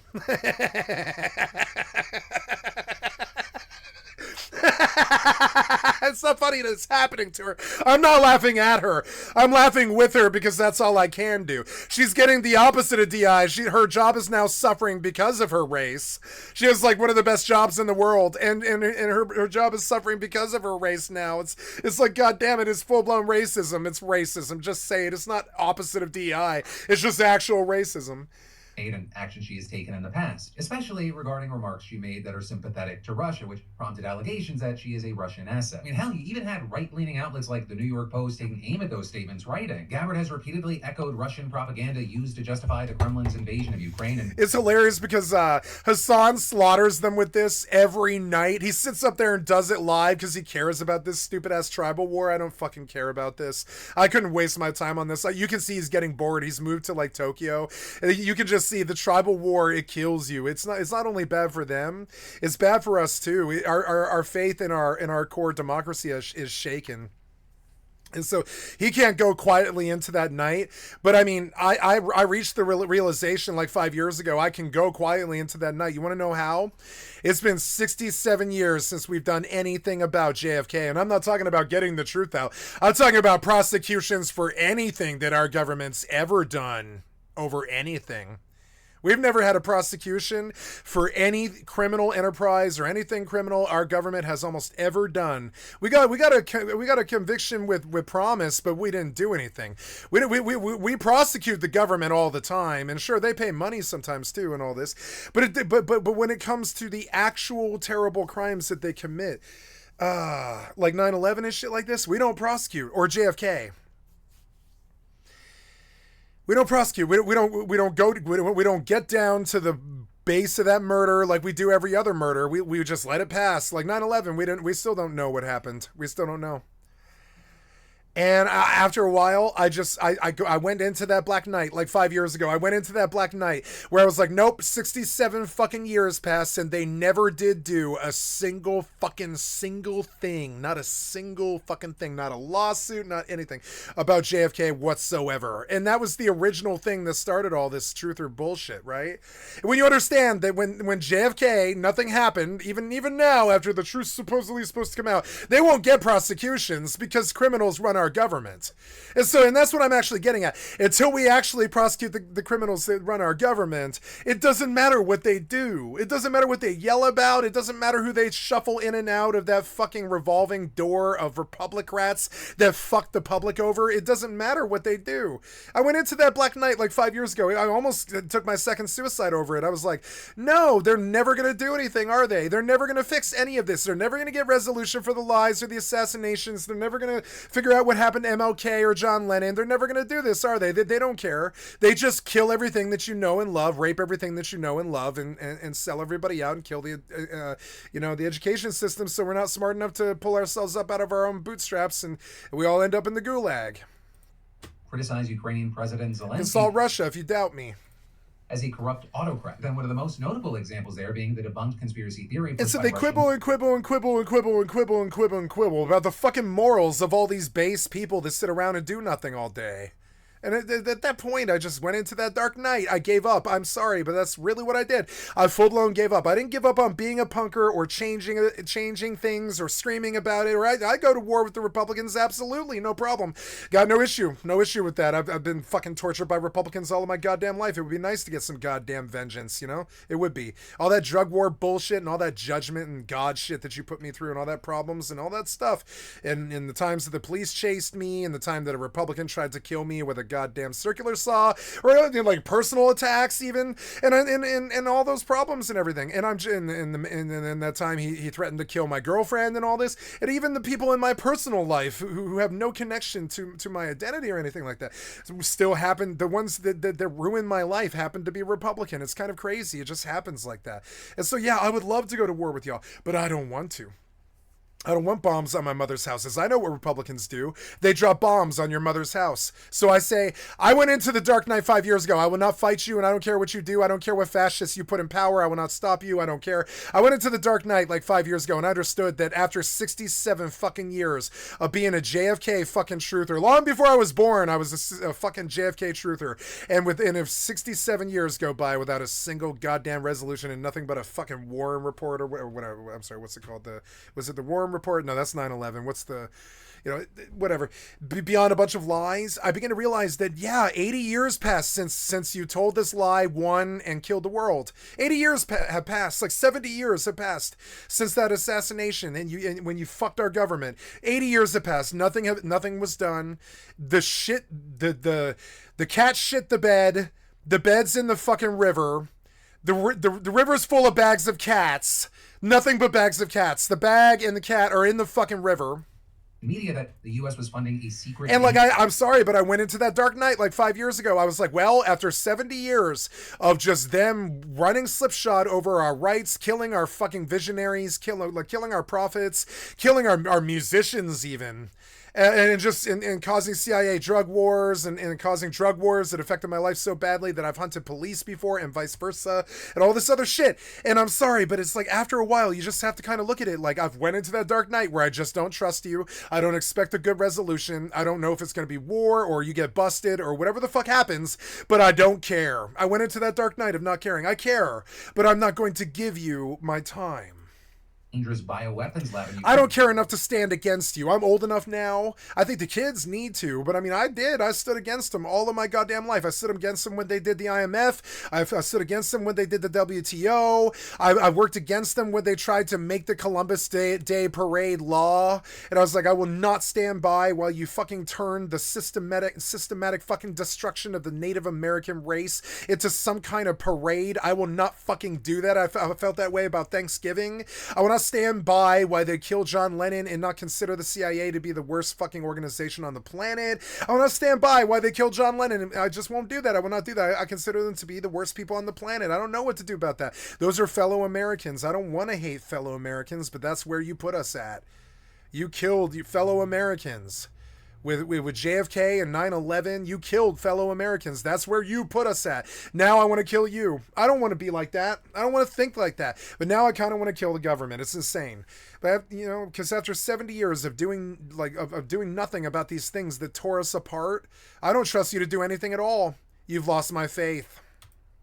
Before the war. I trust myself to lead this country more than I do anybody else that I can think of or even conceive of.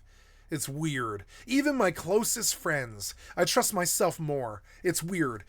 I think in the end they would be co-opted by the money. I don't think so. I view that money as the problem itself. I view the money that they misappropriate and misspend all the time as the sin itself. You might call it the school shootings or the boat crashing into the bridge or the 747 crashing into the Black Hawk and all this stuff. But no, I think the money is the real sin. You have all these middlemen that you got to pay for. Satan's minions. So you just build these fucked up, corrupt, like bureaucratic systems of capitalism, and that's fine. Capitalism's fine if you do it with decency, but you guys don't do it with decency. It's gods and clods and people starving in the fucking streets. You're bad at goddamn capitalism.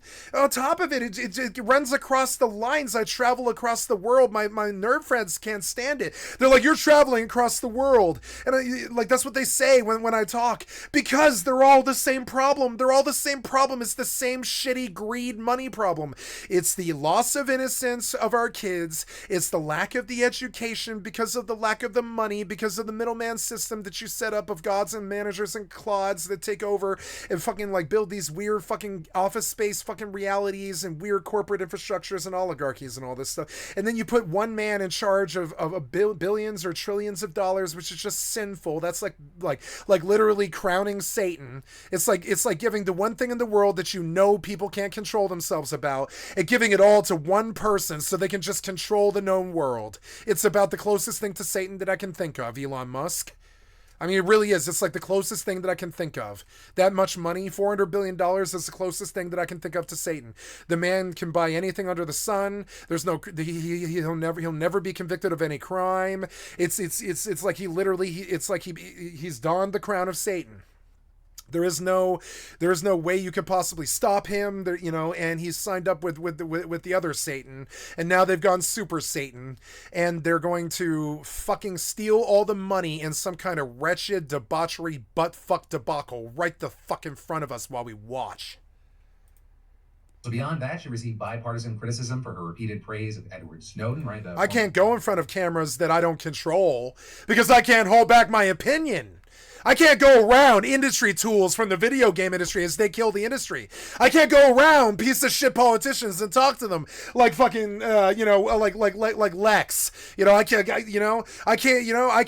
Lex Friedman. I can't go around these shitheads. I wouldn't step in the same room as them. Former NSA contractor who... That's weird. True and real righteous disgust. It's really weird. It's scary like Hitler. It should scare you. It's real and righteous disgust. I wouldn't enter the same room as these people. They make my skin crawl. Most of them. Russia after being charged. Even Bernie. It all is like this. They're all like this. Money is their god now. The only reason they care, the only reason Bernie yells is money. I guarantee it. Illegally exposing them. Sooner or later, there's some bottom line. He might have a heart of gold like Mother Teresa. I'm always going to remember him like that. But sooner or later, at some point in his life, it was about money. Trust me. It's always been. Government surveillance tools. And then... So I just look at the money as sin. I look at it, if you're willing to engage in it beyond feeding children, you are Satan. Of course, there is the You've seen the damage it's done. You've seen it. It's worse than heroin. It causes women to sell themselves. It causes men to shoot each other down in the street like fucking dogs. The oligarchs are shitting down our fucking necks and co-opting our fucking governments and shit. Look at what the money did to these fucking people. You guys thought it was drugs and like sex and butt sex and stuff. No, your money has tainted all that is in everything under the sun. Your money has tainted everything under the sun. It must be fixed. It has destroyed everything we know and love. It has destroyed the moral fabric of the entirety of every culture. Almost every culture. I'm sure there's some African tribes who don't know about it. But I mean, anybody who isn't living in that fucking rat race now, I don't know, man. I don't know. Something must be wrong with you. Everybody's in the rat race now. That's not good for humanity. It's going to tear us apart. It's terrible. Most of us are lazy little monkeys. They like to lie around and eat nuts. You know what I'm saying? Most of us are lazy little monkeys that like to lie around and eat nuts all day and forage for nuts and fruit in the trees and pick fleas off of our butt and fuck like animals. That's what most of us do. That's what most of us want to do. That's what most of us are here to do. It is insane. So when you give money to a bunch of monkeys in the zoo, you get the apocalypse. It's not Hitler and racism or Jews or anything like this. The apocalypse is money. It's money. Watching these moneyed idiots duke it out on the fucking floors of the Senate, it just sickens me. Backlash she's gotten for visiting the recently deposed Syrian dictator Bashar. And I'm the most debased, fucked up motherfucker you'll ever meet. I'm ex-kingpin, motherfucker. I've leveled guns at people. I have definitely been shot at and stuff. I've been in high-speed chases, sold heroin, sold methamphetamine to junkies and people who might have died if they'd brought my drugs. I'm a really bad person. You know what I'm saying? I'm proud of this. I'm just saying, but I still think I'm the best person in the world. I don't think I have got that deep contagion of sin. I don't think I do. It's insane. Maybe it's delusional. I don't know. Maybe it is. But I just don't think I've got that deep shadow in my heart. I think all the world's soaring, and I'm like, who did Gandalf report to? What's the name? I forget. Who did Gandalf report? Who was Gandalf's god? Who was Gandalf's god? I can't remember. It's called. Yes, Eru Iluvatar. Yes, Eru Iluvatar, right? So yeah, so I view myself as Eru Iluvatar. I'm not even goddamn, I think my best friend is fucking Gandalf or whatever. But understand, I still think Gandalf can be co-opted. I don't think Eru Iluvatar can. I don't think Eru Iluvatar cares about fucking money. That's the difference. Assad in 2017. With many my whole entire moral fabric structure now is putting people above money. It's like the only moral fabric I've got. Put people above money. That's it. It's the only one. I don't care about God or the Tao or Zen Buddhism or your Jesus or whatever. I don't care about these things. I care about putting people above the problems. It's like my own personal Jesus now isn't Jesus. It's just treating each other with respect.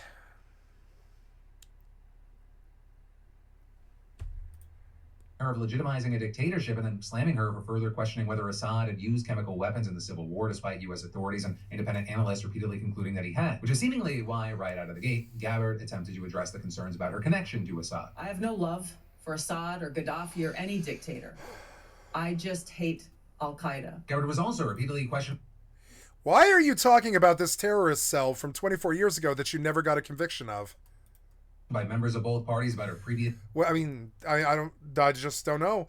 It's so weird and delusional. Why are you still talking about fucking something that happened 30 fucking years ago? A quarter of a century. Why are you still talking about that? I get it for World War II.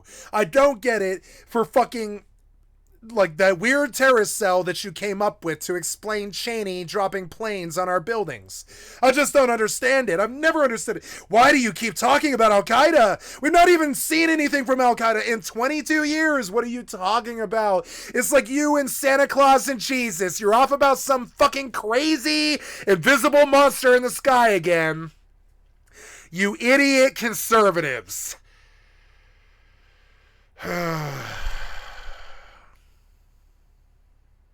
I'm sorry I'm so mean. I'm sorry if I'm atheist mean. I don't mean to disparage the things that you guys believe in. His support for Snowden. I just don't like it. I'm sorry. While she did condemn his actions, saying that he broke the law and exposed illegal and unconstitutional programs, she repeatedly refused to call him a traitor when asked by both sides of the aisle. Was Edward Snowden a traitor? Senator, my heart is with my commitment. No, she really likes Snowden because Snowden's the only intelligence this community has ever actually provided the American public. CIA's never done it. The only intelligence that the American public has ever actually received from its governmental source was from a leak. She loves Snowden because he's the only spy who's ever done his job. Meant to our Constitution and our nation's security. I'm committed, if confirmed, as Director of National Intelligence, to join you in making sure that there is... She's the Director of National Intelligence. No, she does not hate Snowden. She probably fucked him, honestly. no future Snowden-type leak. Was he a traitor at the time when he took America's secrets, released them in public, and then... She's probably talked to him a bunch of times. Ran to China and became a Russian. They might have a sweet romance going on. She won't say that he's evil, which is kind of cute. I wonder if she's fucking him. You wonder if it actually runs that deep sometimes? If she won't say that Edward Snowden is evil to the establishment, you got to kind of wonder if they're fucking or something like that. And she probably talked to him a bunch of times because that's her job, you know? Figure out how badly he's fucked her, right? And when he got done fucking her professionally, I wonder if he physically fucked her. Senator, I'm focused on... Because she won't sell him out. It's Snowden. Who cares? Isn't he in jail? Is Snowden in jail? I have sympathy if he's in jail, but is Snowden in jail?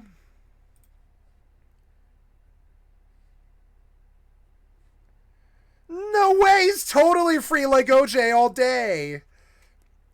He has a job at an unnamed Russian IT company.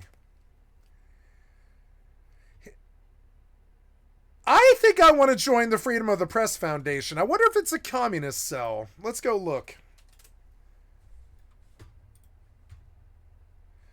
Defending press freedom for the next generation. Yeah. The redacted thing? I don't want any redactions anymore. Yeah. Yep, prosecutors keep inventing new ways to criminalize journalism. Yep. There's a cop kicking a journalist's ass. Yep. Search warrants and raids of newsrooms almost always violate federal law. Freedom of the Press Foundation protects journalists and their sources. 3 press freedom threats to watch during Trump 2.0. Modern tools for fearless journalism. Secure Drop, our open source whistleblower submission system, helps journalists communicate with sources anonymously and securely. It is used in over 60 news outlets worldwide. I would like to blow a whistle about an asshole in Texas.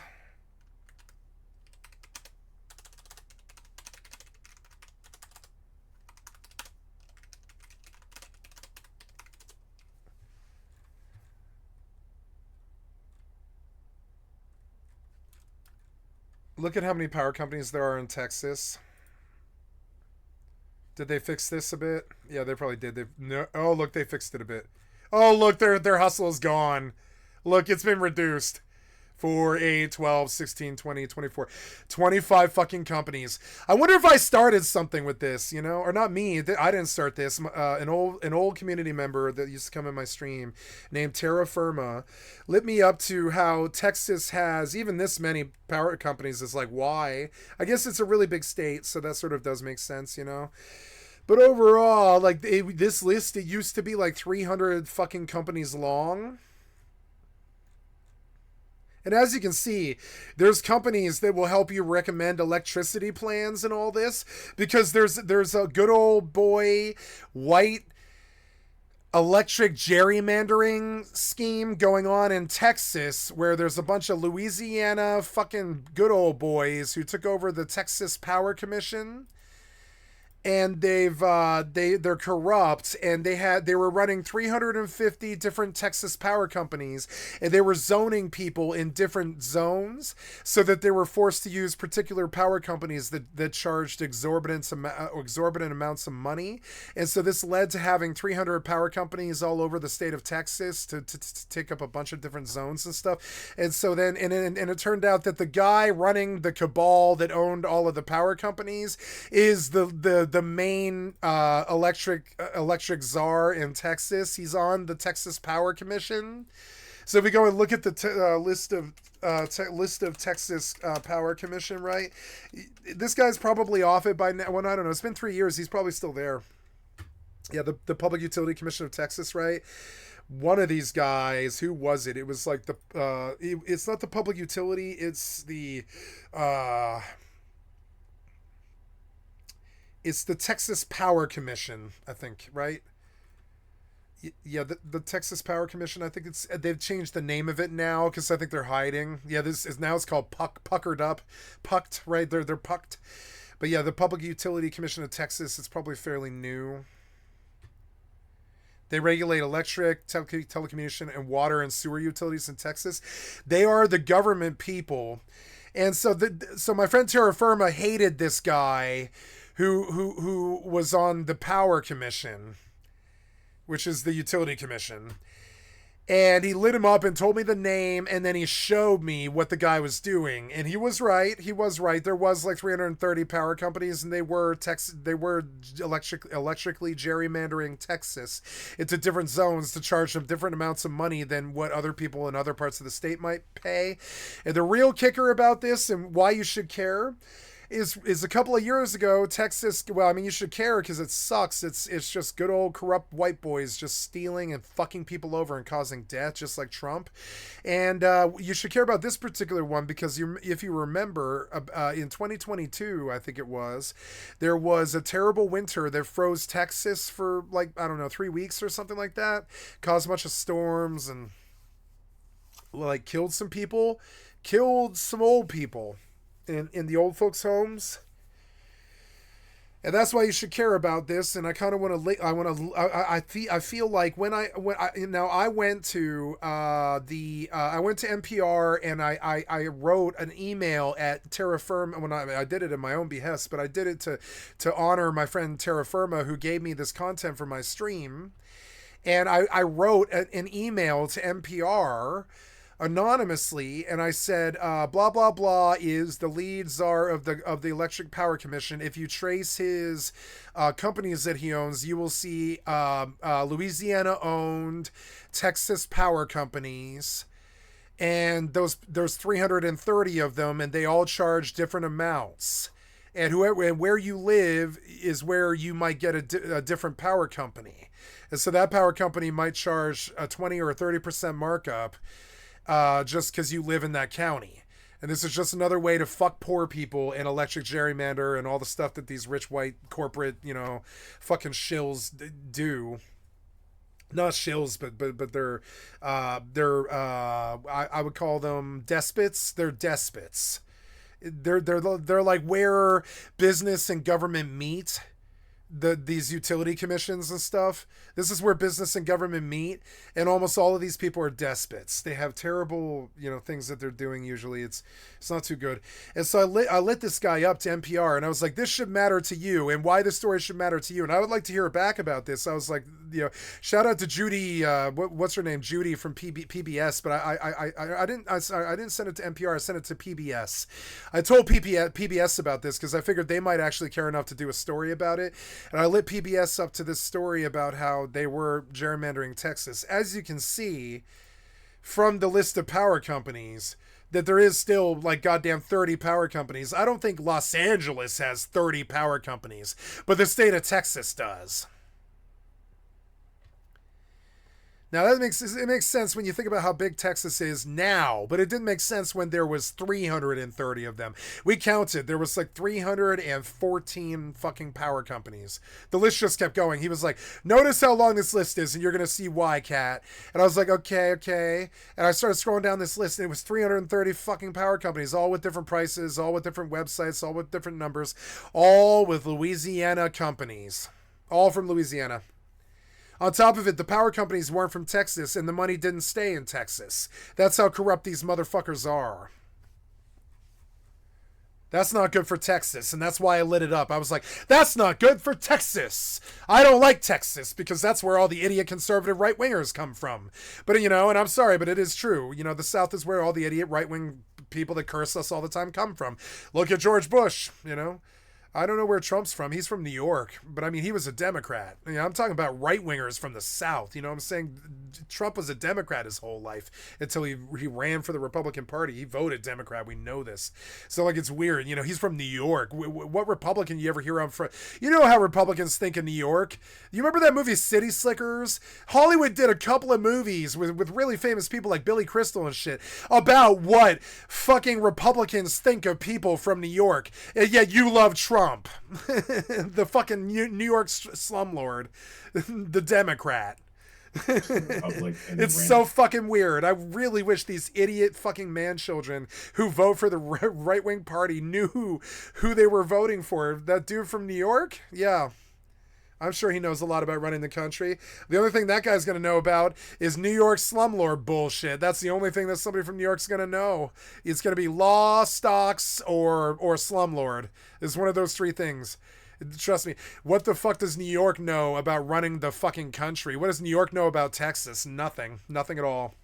So, so this thing about sending that money from Texas to Louisiana, that really got me. I was like, oh no, that's like they got away with it. And then and on top of it, they don't even crash at the stash either. They don't live in the projects after they rip off the people. They go back to Louisiana with the money. That made me even more angry, and that got me up off my ass to go tell PBS about it. And sure enough, within 2 years, the list of Texas power companies reduced from 330 to like 30. But 30 is still ridiculous when you think about there's like how many cities are in Texas? How many power companies do you need to run Texas? Like look at the map of Texas.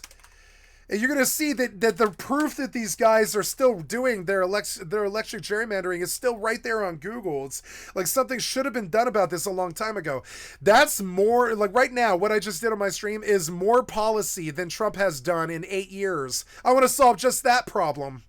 Take it from there, because I'm certain that if we bust those good old boys, we're going to find a bunch of other good old boys. And like the wires say, you know, when you bust like drug dealers and cartel and shit like that, they just go to jail and it's over, right? But if you bust the money, you never know where it's going to take you. All you're gonna get is the hood, right? If you bust drug dealers and shit like that. But if you bust the actual corrupt like politicians doing this shit, you never know where the money's gonna take you. So, yeah, so if we look at a map of fucking Texas, it's not that fucking hard. I mean, we can see that there's, like, on a map of Texas, there's like 1, 2, 3, 4, 5, 6, 7, 8, 9, 10, maybe 11. Let's do another count. 1, 2, sorry, it's popping things. Let's start to see. 1, 2, 3, 4, 5, 6, 7, 8, 9, 10, 11, 12, 13, 14, 15, 16, 17, 18. 18 cities that you could call important. Most of them are really small, though. Most of them are like Plano, Texas. I don't think is that big. It got bigger, but it's not that big, you know. So, but Dallas Fort Worth is big, you know. It is big, and so is Houston. So we got two major, huge, big cities here. So it is a big state. It's the biggest state.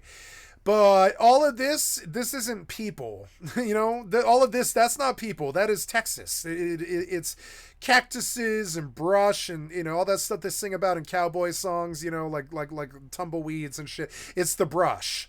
It's a desert and brush. It's not fucking Dallas. It's just really not. If we were to take like a Google Maps tour of Texas, you're not going to see much except for the cities, right? And so and farms. And so where I'm going with this is like you can still pull the list of Texas power companies. You can still pull a list of this. And, you know, and this is like the sponsored one, so it's not even accurate. It's like a shills list. But I mean, here's the shills list, which is 4, 8, 12, 16, 4, 8, 12, 16, 20, 24, 25 that I see just on this crappy list, and I'm sure it's more than that.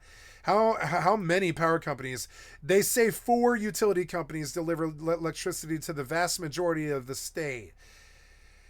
But that's not true. It's not entirely true, because my friend was complaining that he was being ripped off by the electric companies, something terrible, the worst he had ever been in his life, and so was all of his neighbors and stuff. This isn't totally true. They gloss it over like it's not really happening.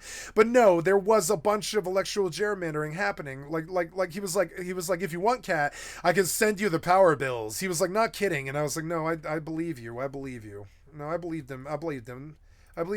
Now, they've fixed this since, though. You can see it. And when I did the list, it was on stream. I have this on my stream somewhere. Something like 60 days into doing this, my friend Terra Firma, my first community member, told me about this, and I return to it every once in a while, and I check on it, because I'm like, what happened with this, right? And we do see that the list has reduced, because when I did the list with Terra Firma, this thing went down. It didn't end here. It was this long list.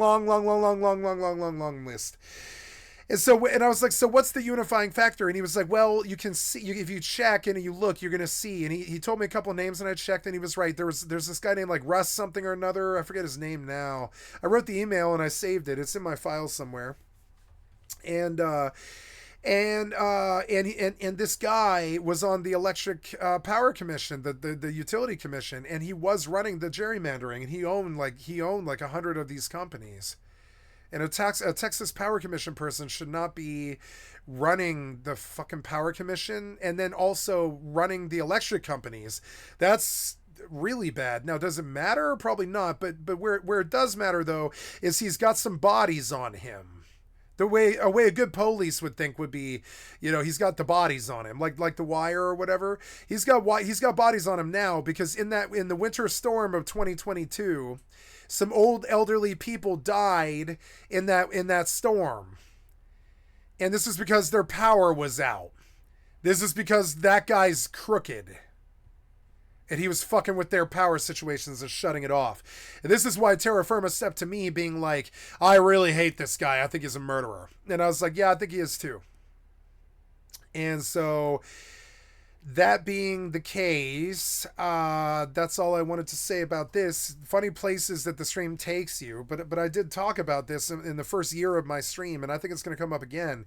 And so, and when I go and look at the list, this list is a lot shorter in 2 years, and I know, because I don't know what day I did that expose, but I did an expose on stream for like 6 hours about this, and I wrote the email to the press, and I told them about this, and I laid the proof, and I laid the connections, and I showed that he owned the companies and that he was also on the Power Commission and all this. And I doubt this guy's here anymore. I think these people shift up a lot, and they fire somebody when something bad happens. And I'm guessing that I probably caused some problems here, because inside of 2 years, I don't know if it was just me. It's probably Terra Firma and Texas people just talking. It's not just me, but there was a bunch of people that tried to get them to stop doing this. And as you can see, they were successful, because I swear to God and on my father's grave, I've got the proof on my stream. I did publish that video, and I thought about it. I was like, should I publish this? Because I could end up in court over it.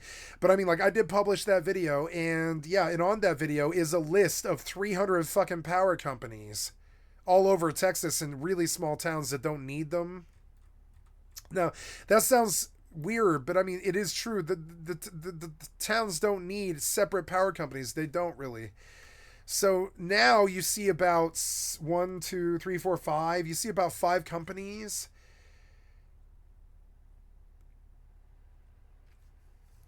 And that's not good either. I mean, it is good, but it just implies that they just consolidated their theft, really, and they all became, rather than an umbrella corporation, they just became like a main head of a Hydra now. You know, they're one of the main heads of the Hydra. They're not like an umbrella. They're like the actual fucking corporation. To China and became a Russian citizen. Senator, I'm focused on the future and how we can prevent something like this. Yeah, I don't know why we're talking about Snowden. I don't know why you keep bringing up the Taliban. I really don't. I don't know why you keep bringing up the Taliban. We haven't even been in Afghanistan now for, what was it, 3 years?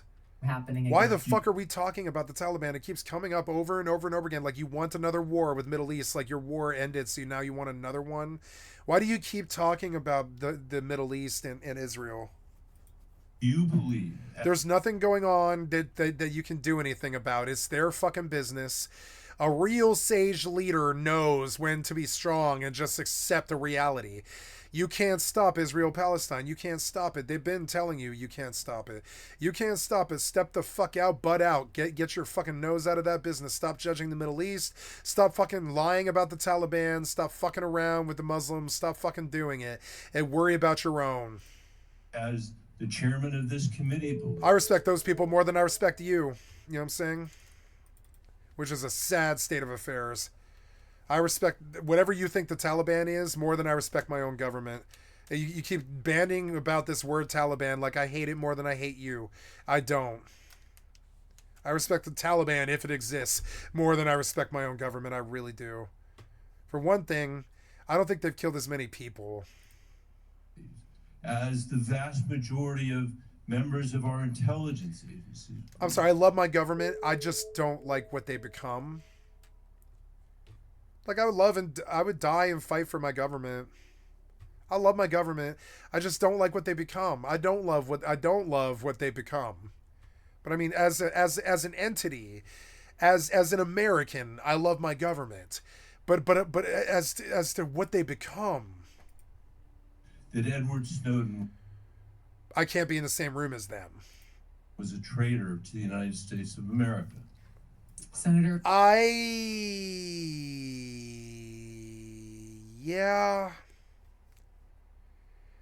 You can't tell state secrets without becoming a traitor. It's just the nature of the definition of the word. That's what traitor kind of is. You can't publicize state secrets. That makes you a traitor. I'm sorry if Snowden got around it morally, but I can't. I would never turn state's evidence. No. Confirmed This as is when the Director of rubber hits National the road. Intelligence. This is I will work with you to make sure this that is there is not not a another moment for Snowden-like social leak. media. Is Edward Snowden a traitor to the United States of America? Answer the question. That is not a hard question to answer. There you go, Senator Bennett, pressing her on previous comments she made about Russia and Ukraine. Are you aware that your comments about proxy wars and... It's weird because he's a Democrat. He likes Snowden. You know, he likes Snowden, but I mean, it doesn't change the fact that, you know, he's a traitor. Russia's legitimate. That is not a difficult thing to come. That is not a difficult conclusion to come to. There was this point where he publicized a bunch of state secrets. There was this point where he pressed the send button. It was one of the most terrible crimes that an American has ever committed. It absolutely was. Like, he was a traitor. Do I believe he belongs in jail? No. I can be both. I can do both. I can argue both sides like a good middle of the road motherfucker. I'll sit on that fence. Oh, I'll sit on that fence till that fence pole is up my anus.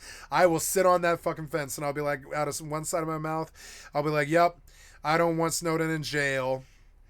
And out of the other side of my mouth, I'll be like, yeah, but he's a traitor though. And security concerns, to quote your own words. He's a hero traitor. You can be a hero traitor. Like Luigi, whatever his name is. Luigi's a traitor too. He killed a bureaucrat. That's sort of like being a traitor.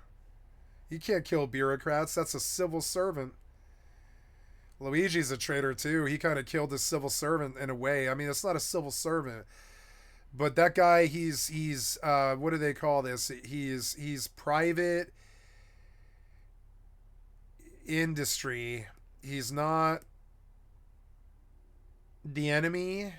He's your fellow American, Luigi. And you're kind of a traitor for shooting him. Just like all of these gangbangers. You can say all these gangbangers that brag about all this stupid ass fucking gun violence and bullshit that they get up to all the time. They think that shit's cool. Nope, all you're doing is killing your fellow Americans, traitor. I know it's a weird way to look at it, but is it not true? Is it not true when you gangbang on the corner and you waste that other kid who took your crack spot or whatever? Isn't that not you killing another American like a good little traitor? You know, like a little traitor. And this is why I don't like gun violence in America, because it's kind of traitorism in a way. It's like you're counterproductive. Are in alignment with what you're working against the us. Russians have said to justify their like the Russians have maybe justified dropping a nuke on us because of the stuff that they found out because of Snowden. You think that's good? No. invasion of Ukraine. Or Ukraine, yeah. Yes or Senator, no? I don't pay attention to Russian propaganda. You're an American fucking.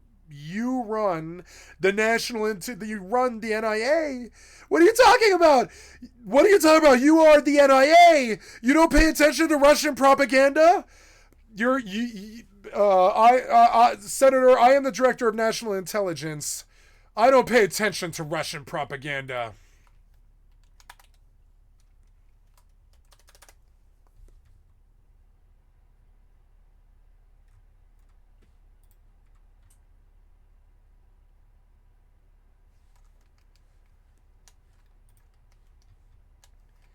So many comments I want to make.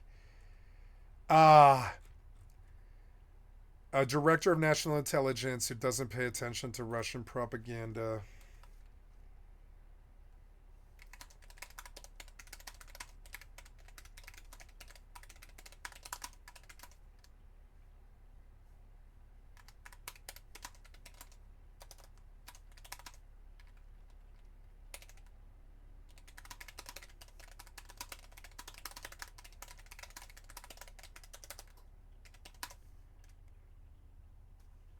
I can't make the fucking comment. I'm not going to double comment. I'm not going to do that.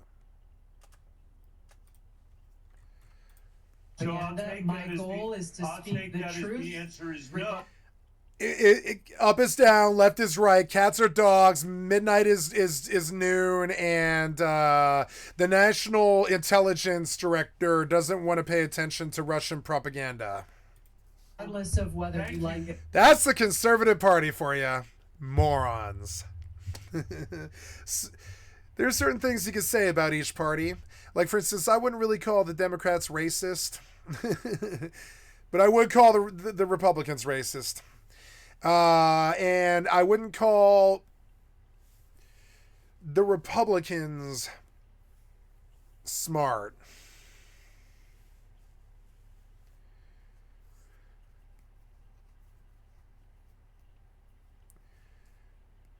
I wouldn't call the Republicans weak, ever. Ever. That's just not true. It just almost never happens. And the Democrats always lose. I thought I would say some nice things for the conservatives or whatever, right? Not that I care about their fucking feelings. I don't care. It or not. I'll take it. That's fine. And then when Republican Senator Jerry Moran asked if Russia would get a pass on her mind, heart, or policy recommendation, she said, Yeah, like what? So this guy, he's like, oh, good. It's just like me. He's like, oh, good. It's a CIA person who doesn't want to pay attention to Russia. That sounds like a good plan for an American spy. Senator. And she's like, oh, wait, right. I'm supposed to really care about what Russia does. Oh, wait. Why does Trump love you so much? It's that terrible, terrible shock of white that it looks like you dyed your hair with. I believe this is dyed. I believe that hair. No, I'm sorry. She has dyed to conceal half of it. She is dyeing half of her hair. She is dyeing half of her hair, which I suppose is not my business to judge her on. I guess that's that's her life. I just thought maybe for a second that she had added the white hair because she's had so much skin surgery that she looks to be about 57, but I think she's 72. Let's see how old Tulsi Gabbard is.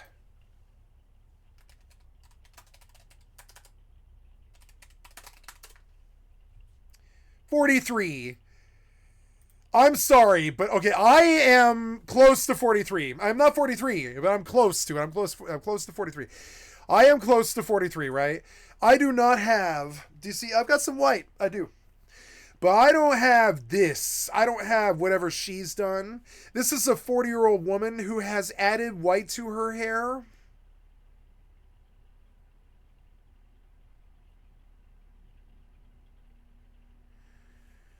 Do you get white hair at 43? I guess. I don't know. I don't know. When do humans get white hair?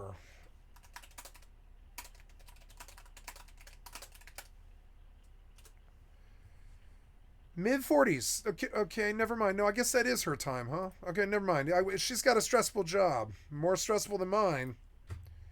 I have like the least stressful job in the world. If I want to fart, I fart. If I want to go jack off, I'll go jack off. I've done it before. Like, you know, I'll just fucking pause the stream and I'll just fucking go jack off. I don't care. If I want to go fuck somebody, I'll go fuck somebody. I don't care. I mean, well, you know, like as long as there's like consent, etc.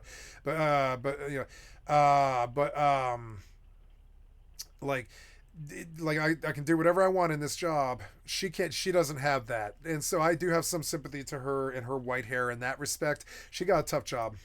We commit to them that we are going to get to the bottom. For one thing, these people don't leave you alone. When you take this position, you're constantly harassed all day.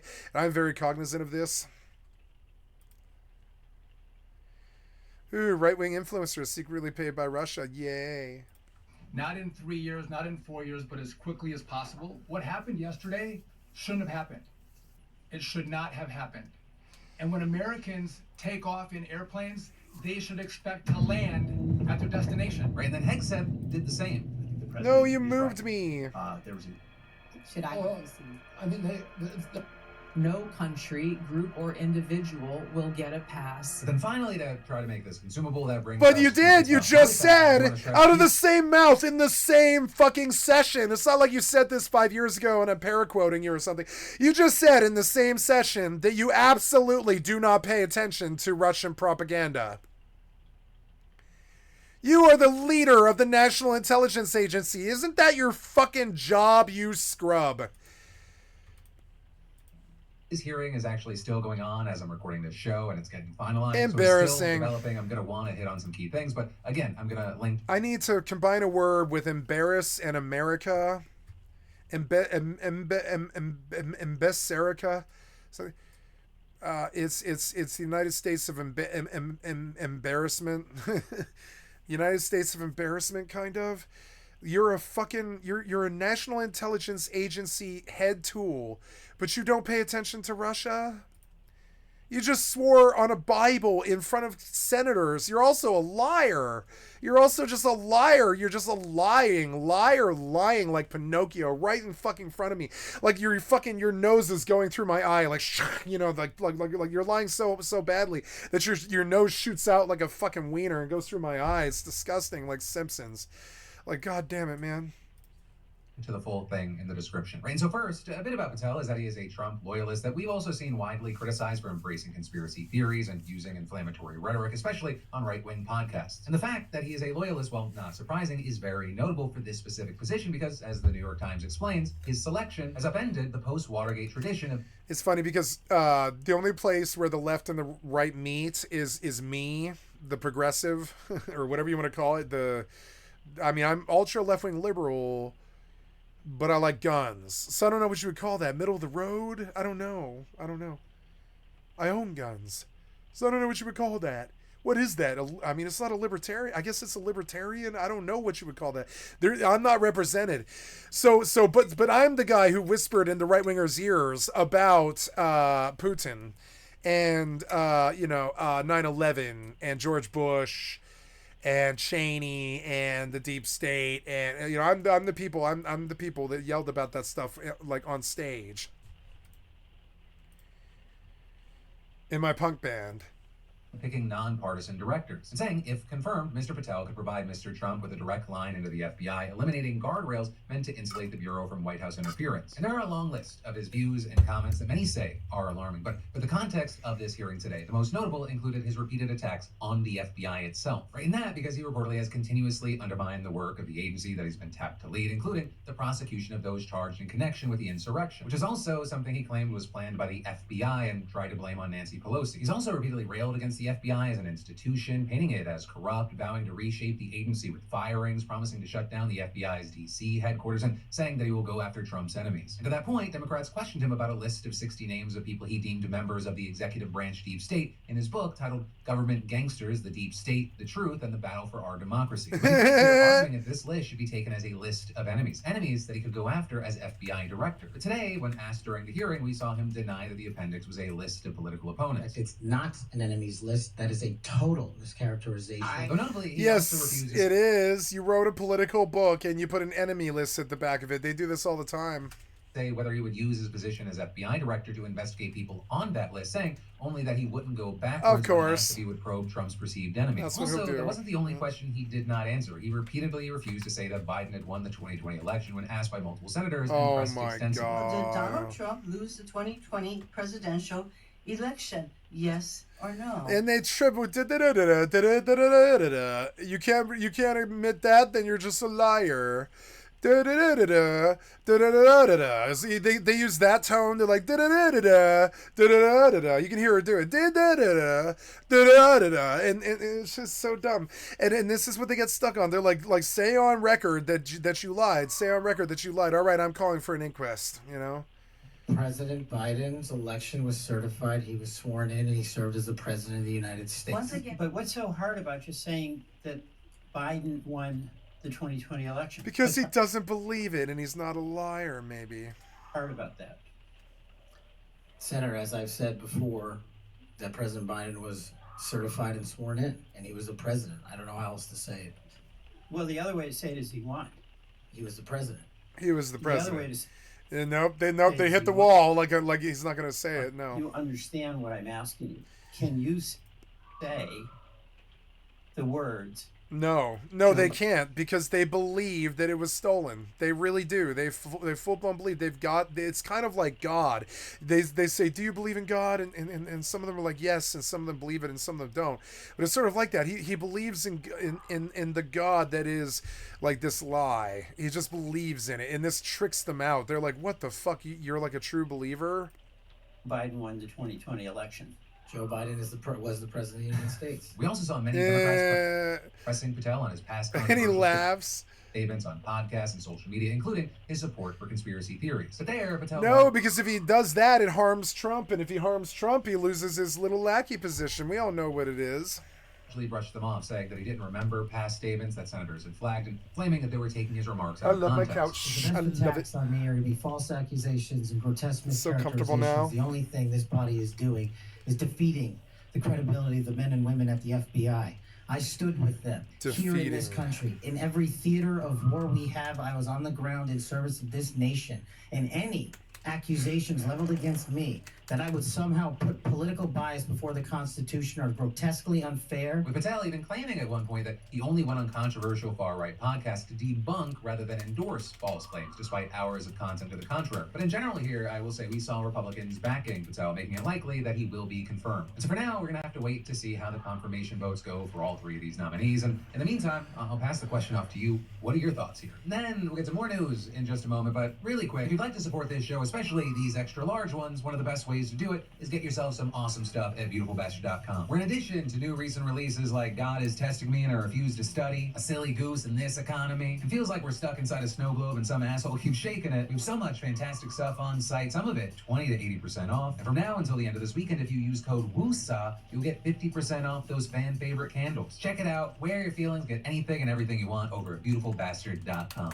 But then, shifting gears, we need to talk about how Donald Trump's now building a massive detention facility at Guantanamo Bay to hold tens of thousands of migrants. Or another way of saying it, how we've seen a number of people saying it online, is that Donald Trump might be building his first concentration camp. At least, according to the dictionary, because you have folks pointing to different definitions, including a place where large numbers of people are kept as prisoners in extreme well, like it's a concentration camp, as well as the confinement of persons, quote, as a result of their membership in a group the government has identified as dangerous or undesirable, with other key characteristics mentioned, including being for reasons of state security in a relatively small area with inadequate facilities and without hearings or without trial. But with all that and people saying what they're saying, I think you should also just take a listen to what Trump said yourself. We have 30,000 beds in Guantanamo to detain the worst criminal illegal aliens threatening the American people. Some of them are so bad we don't even trust the countries to hold them because we don't want them coming back, so we're going to send them out to Guantanamo.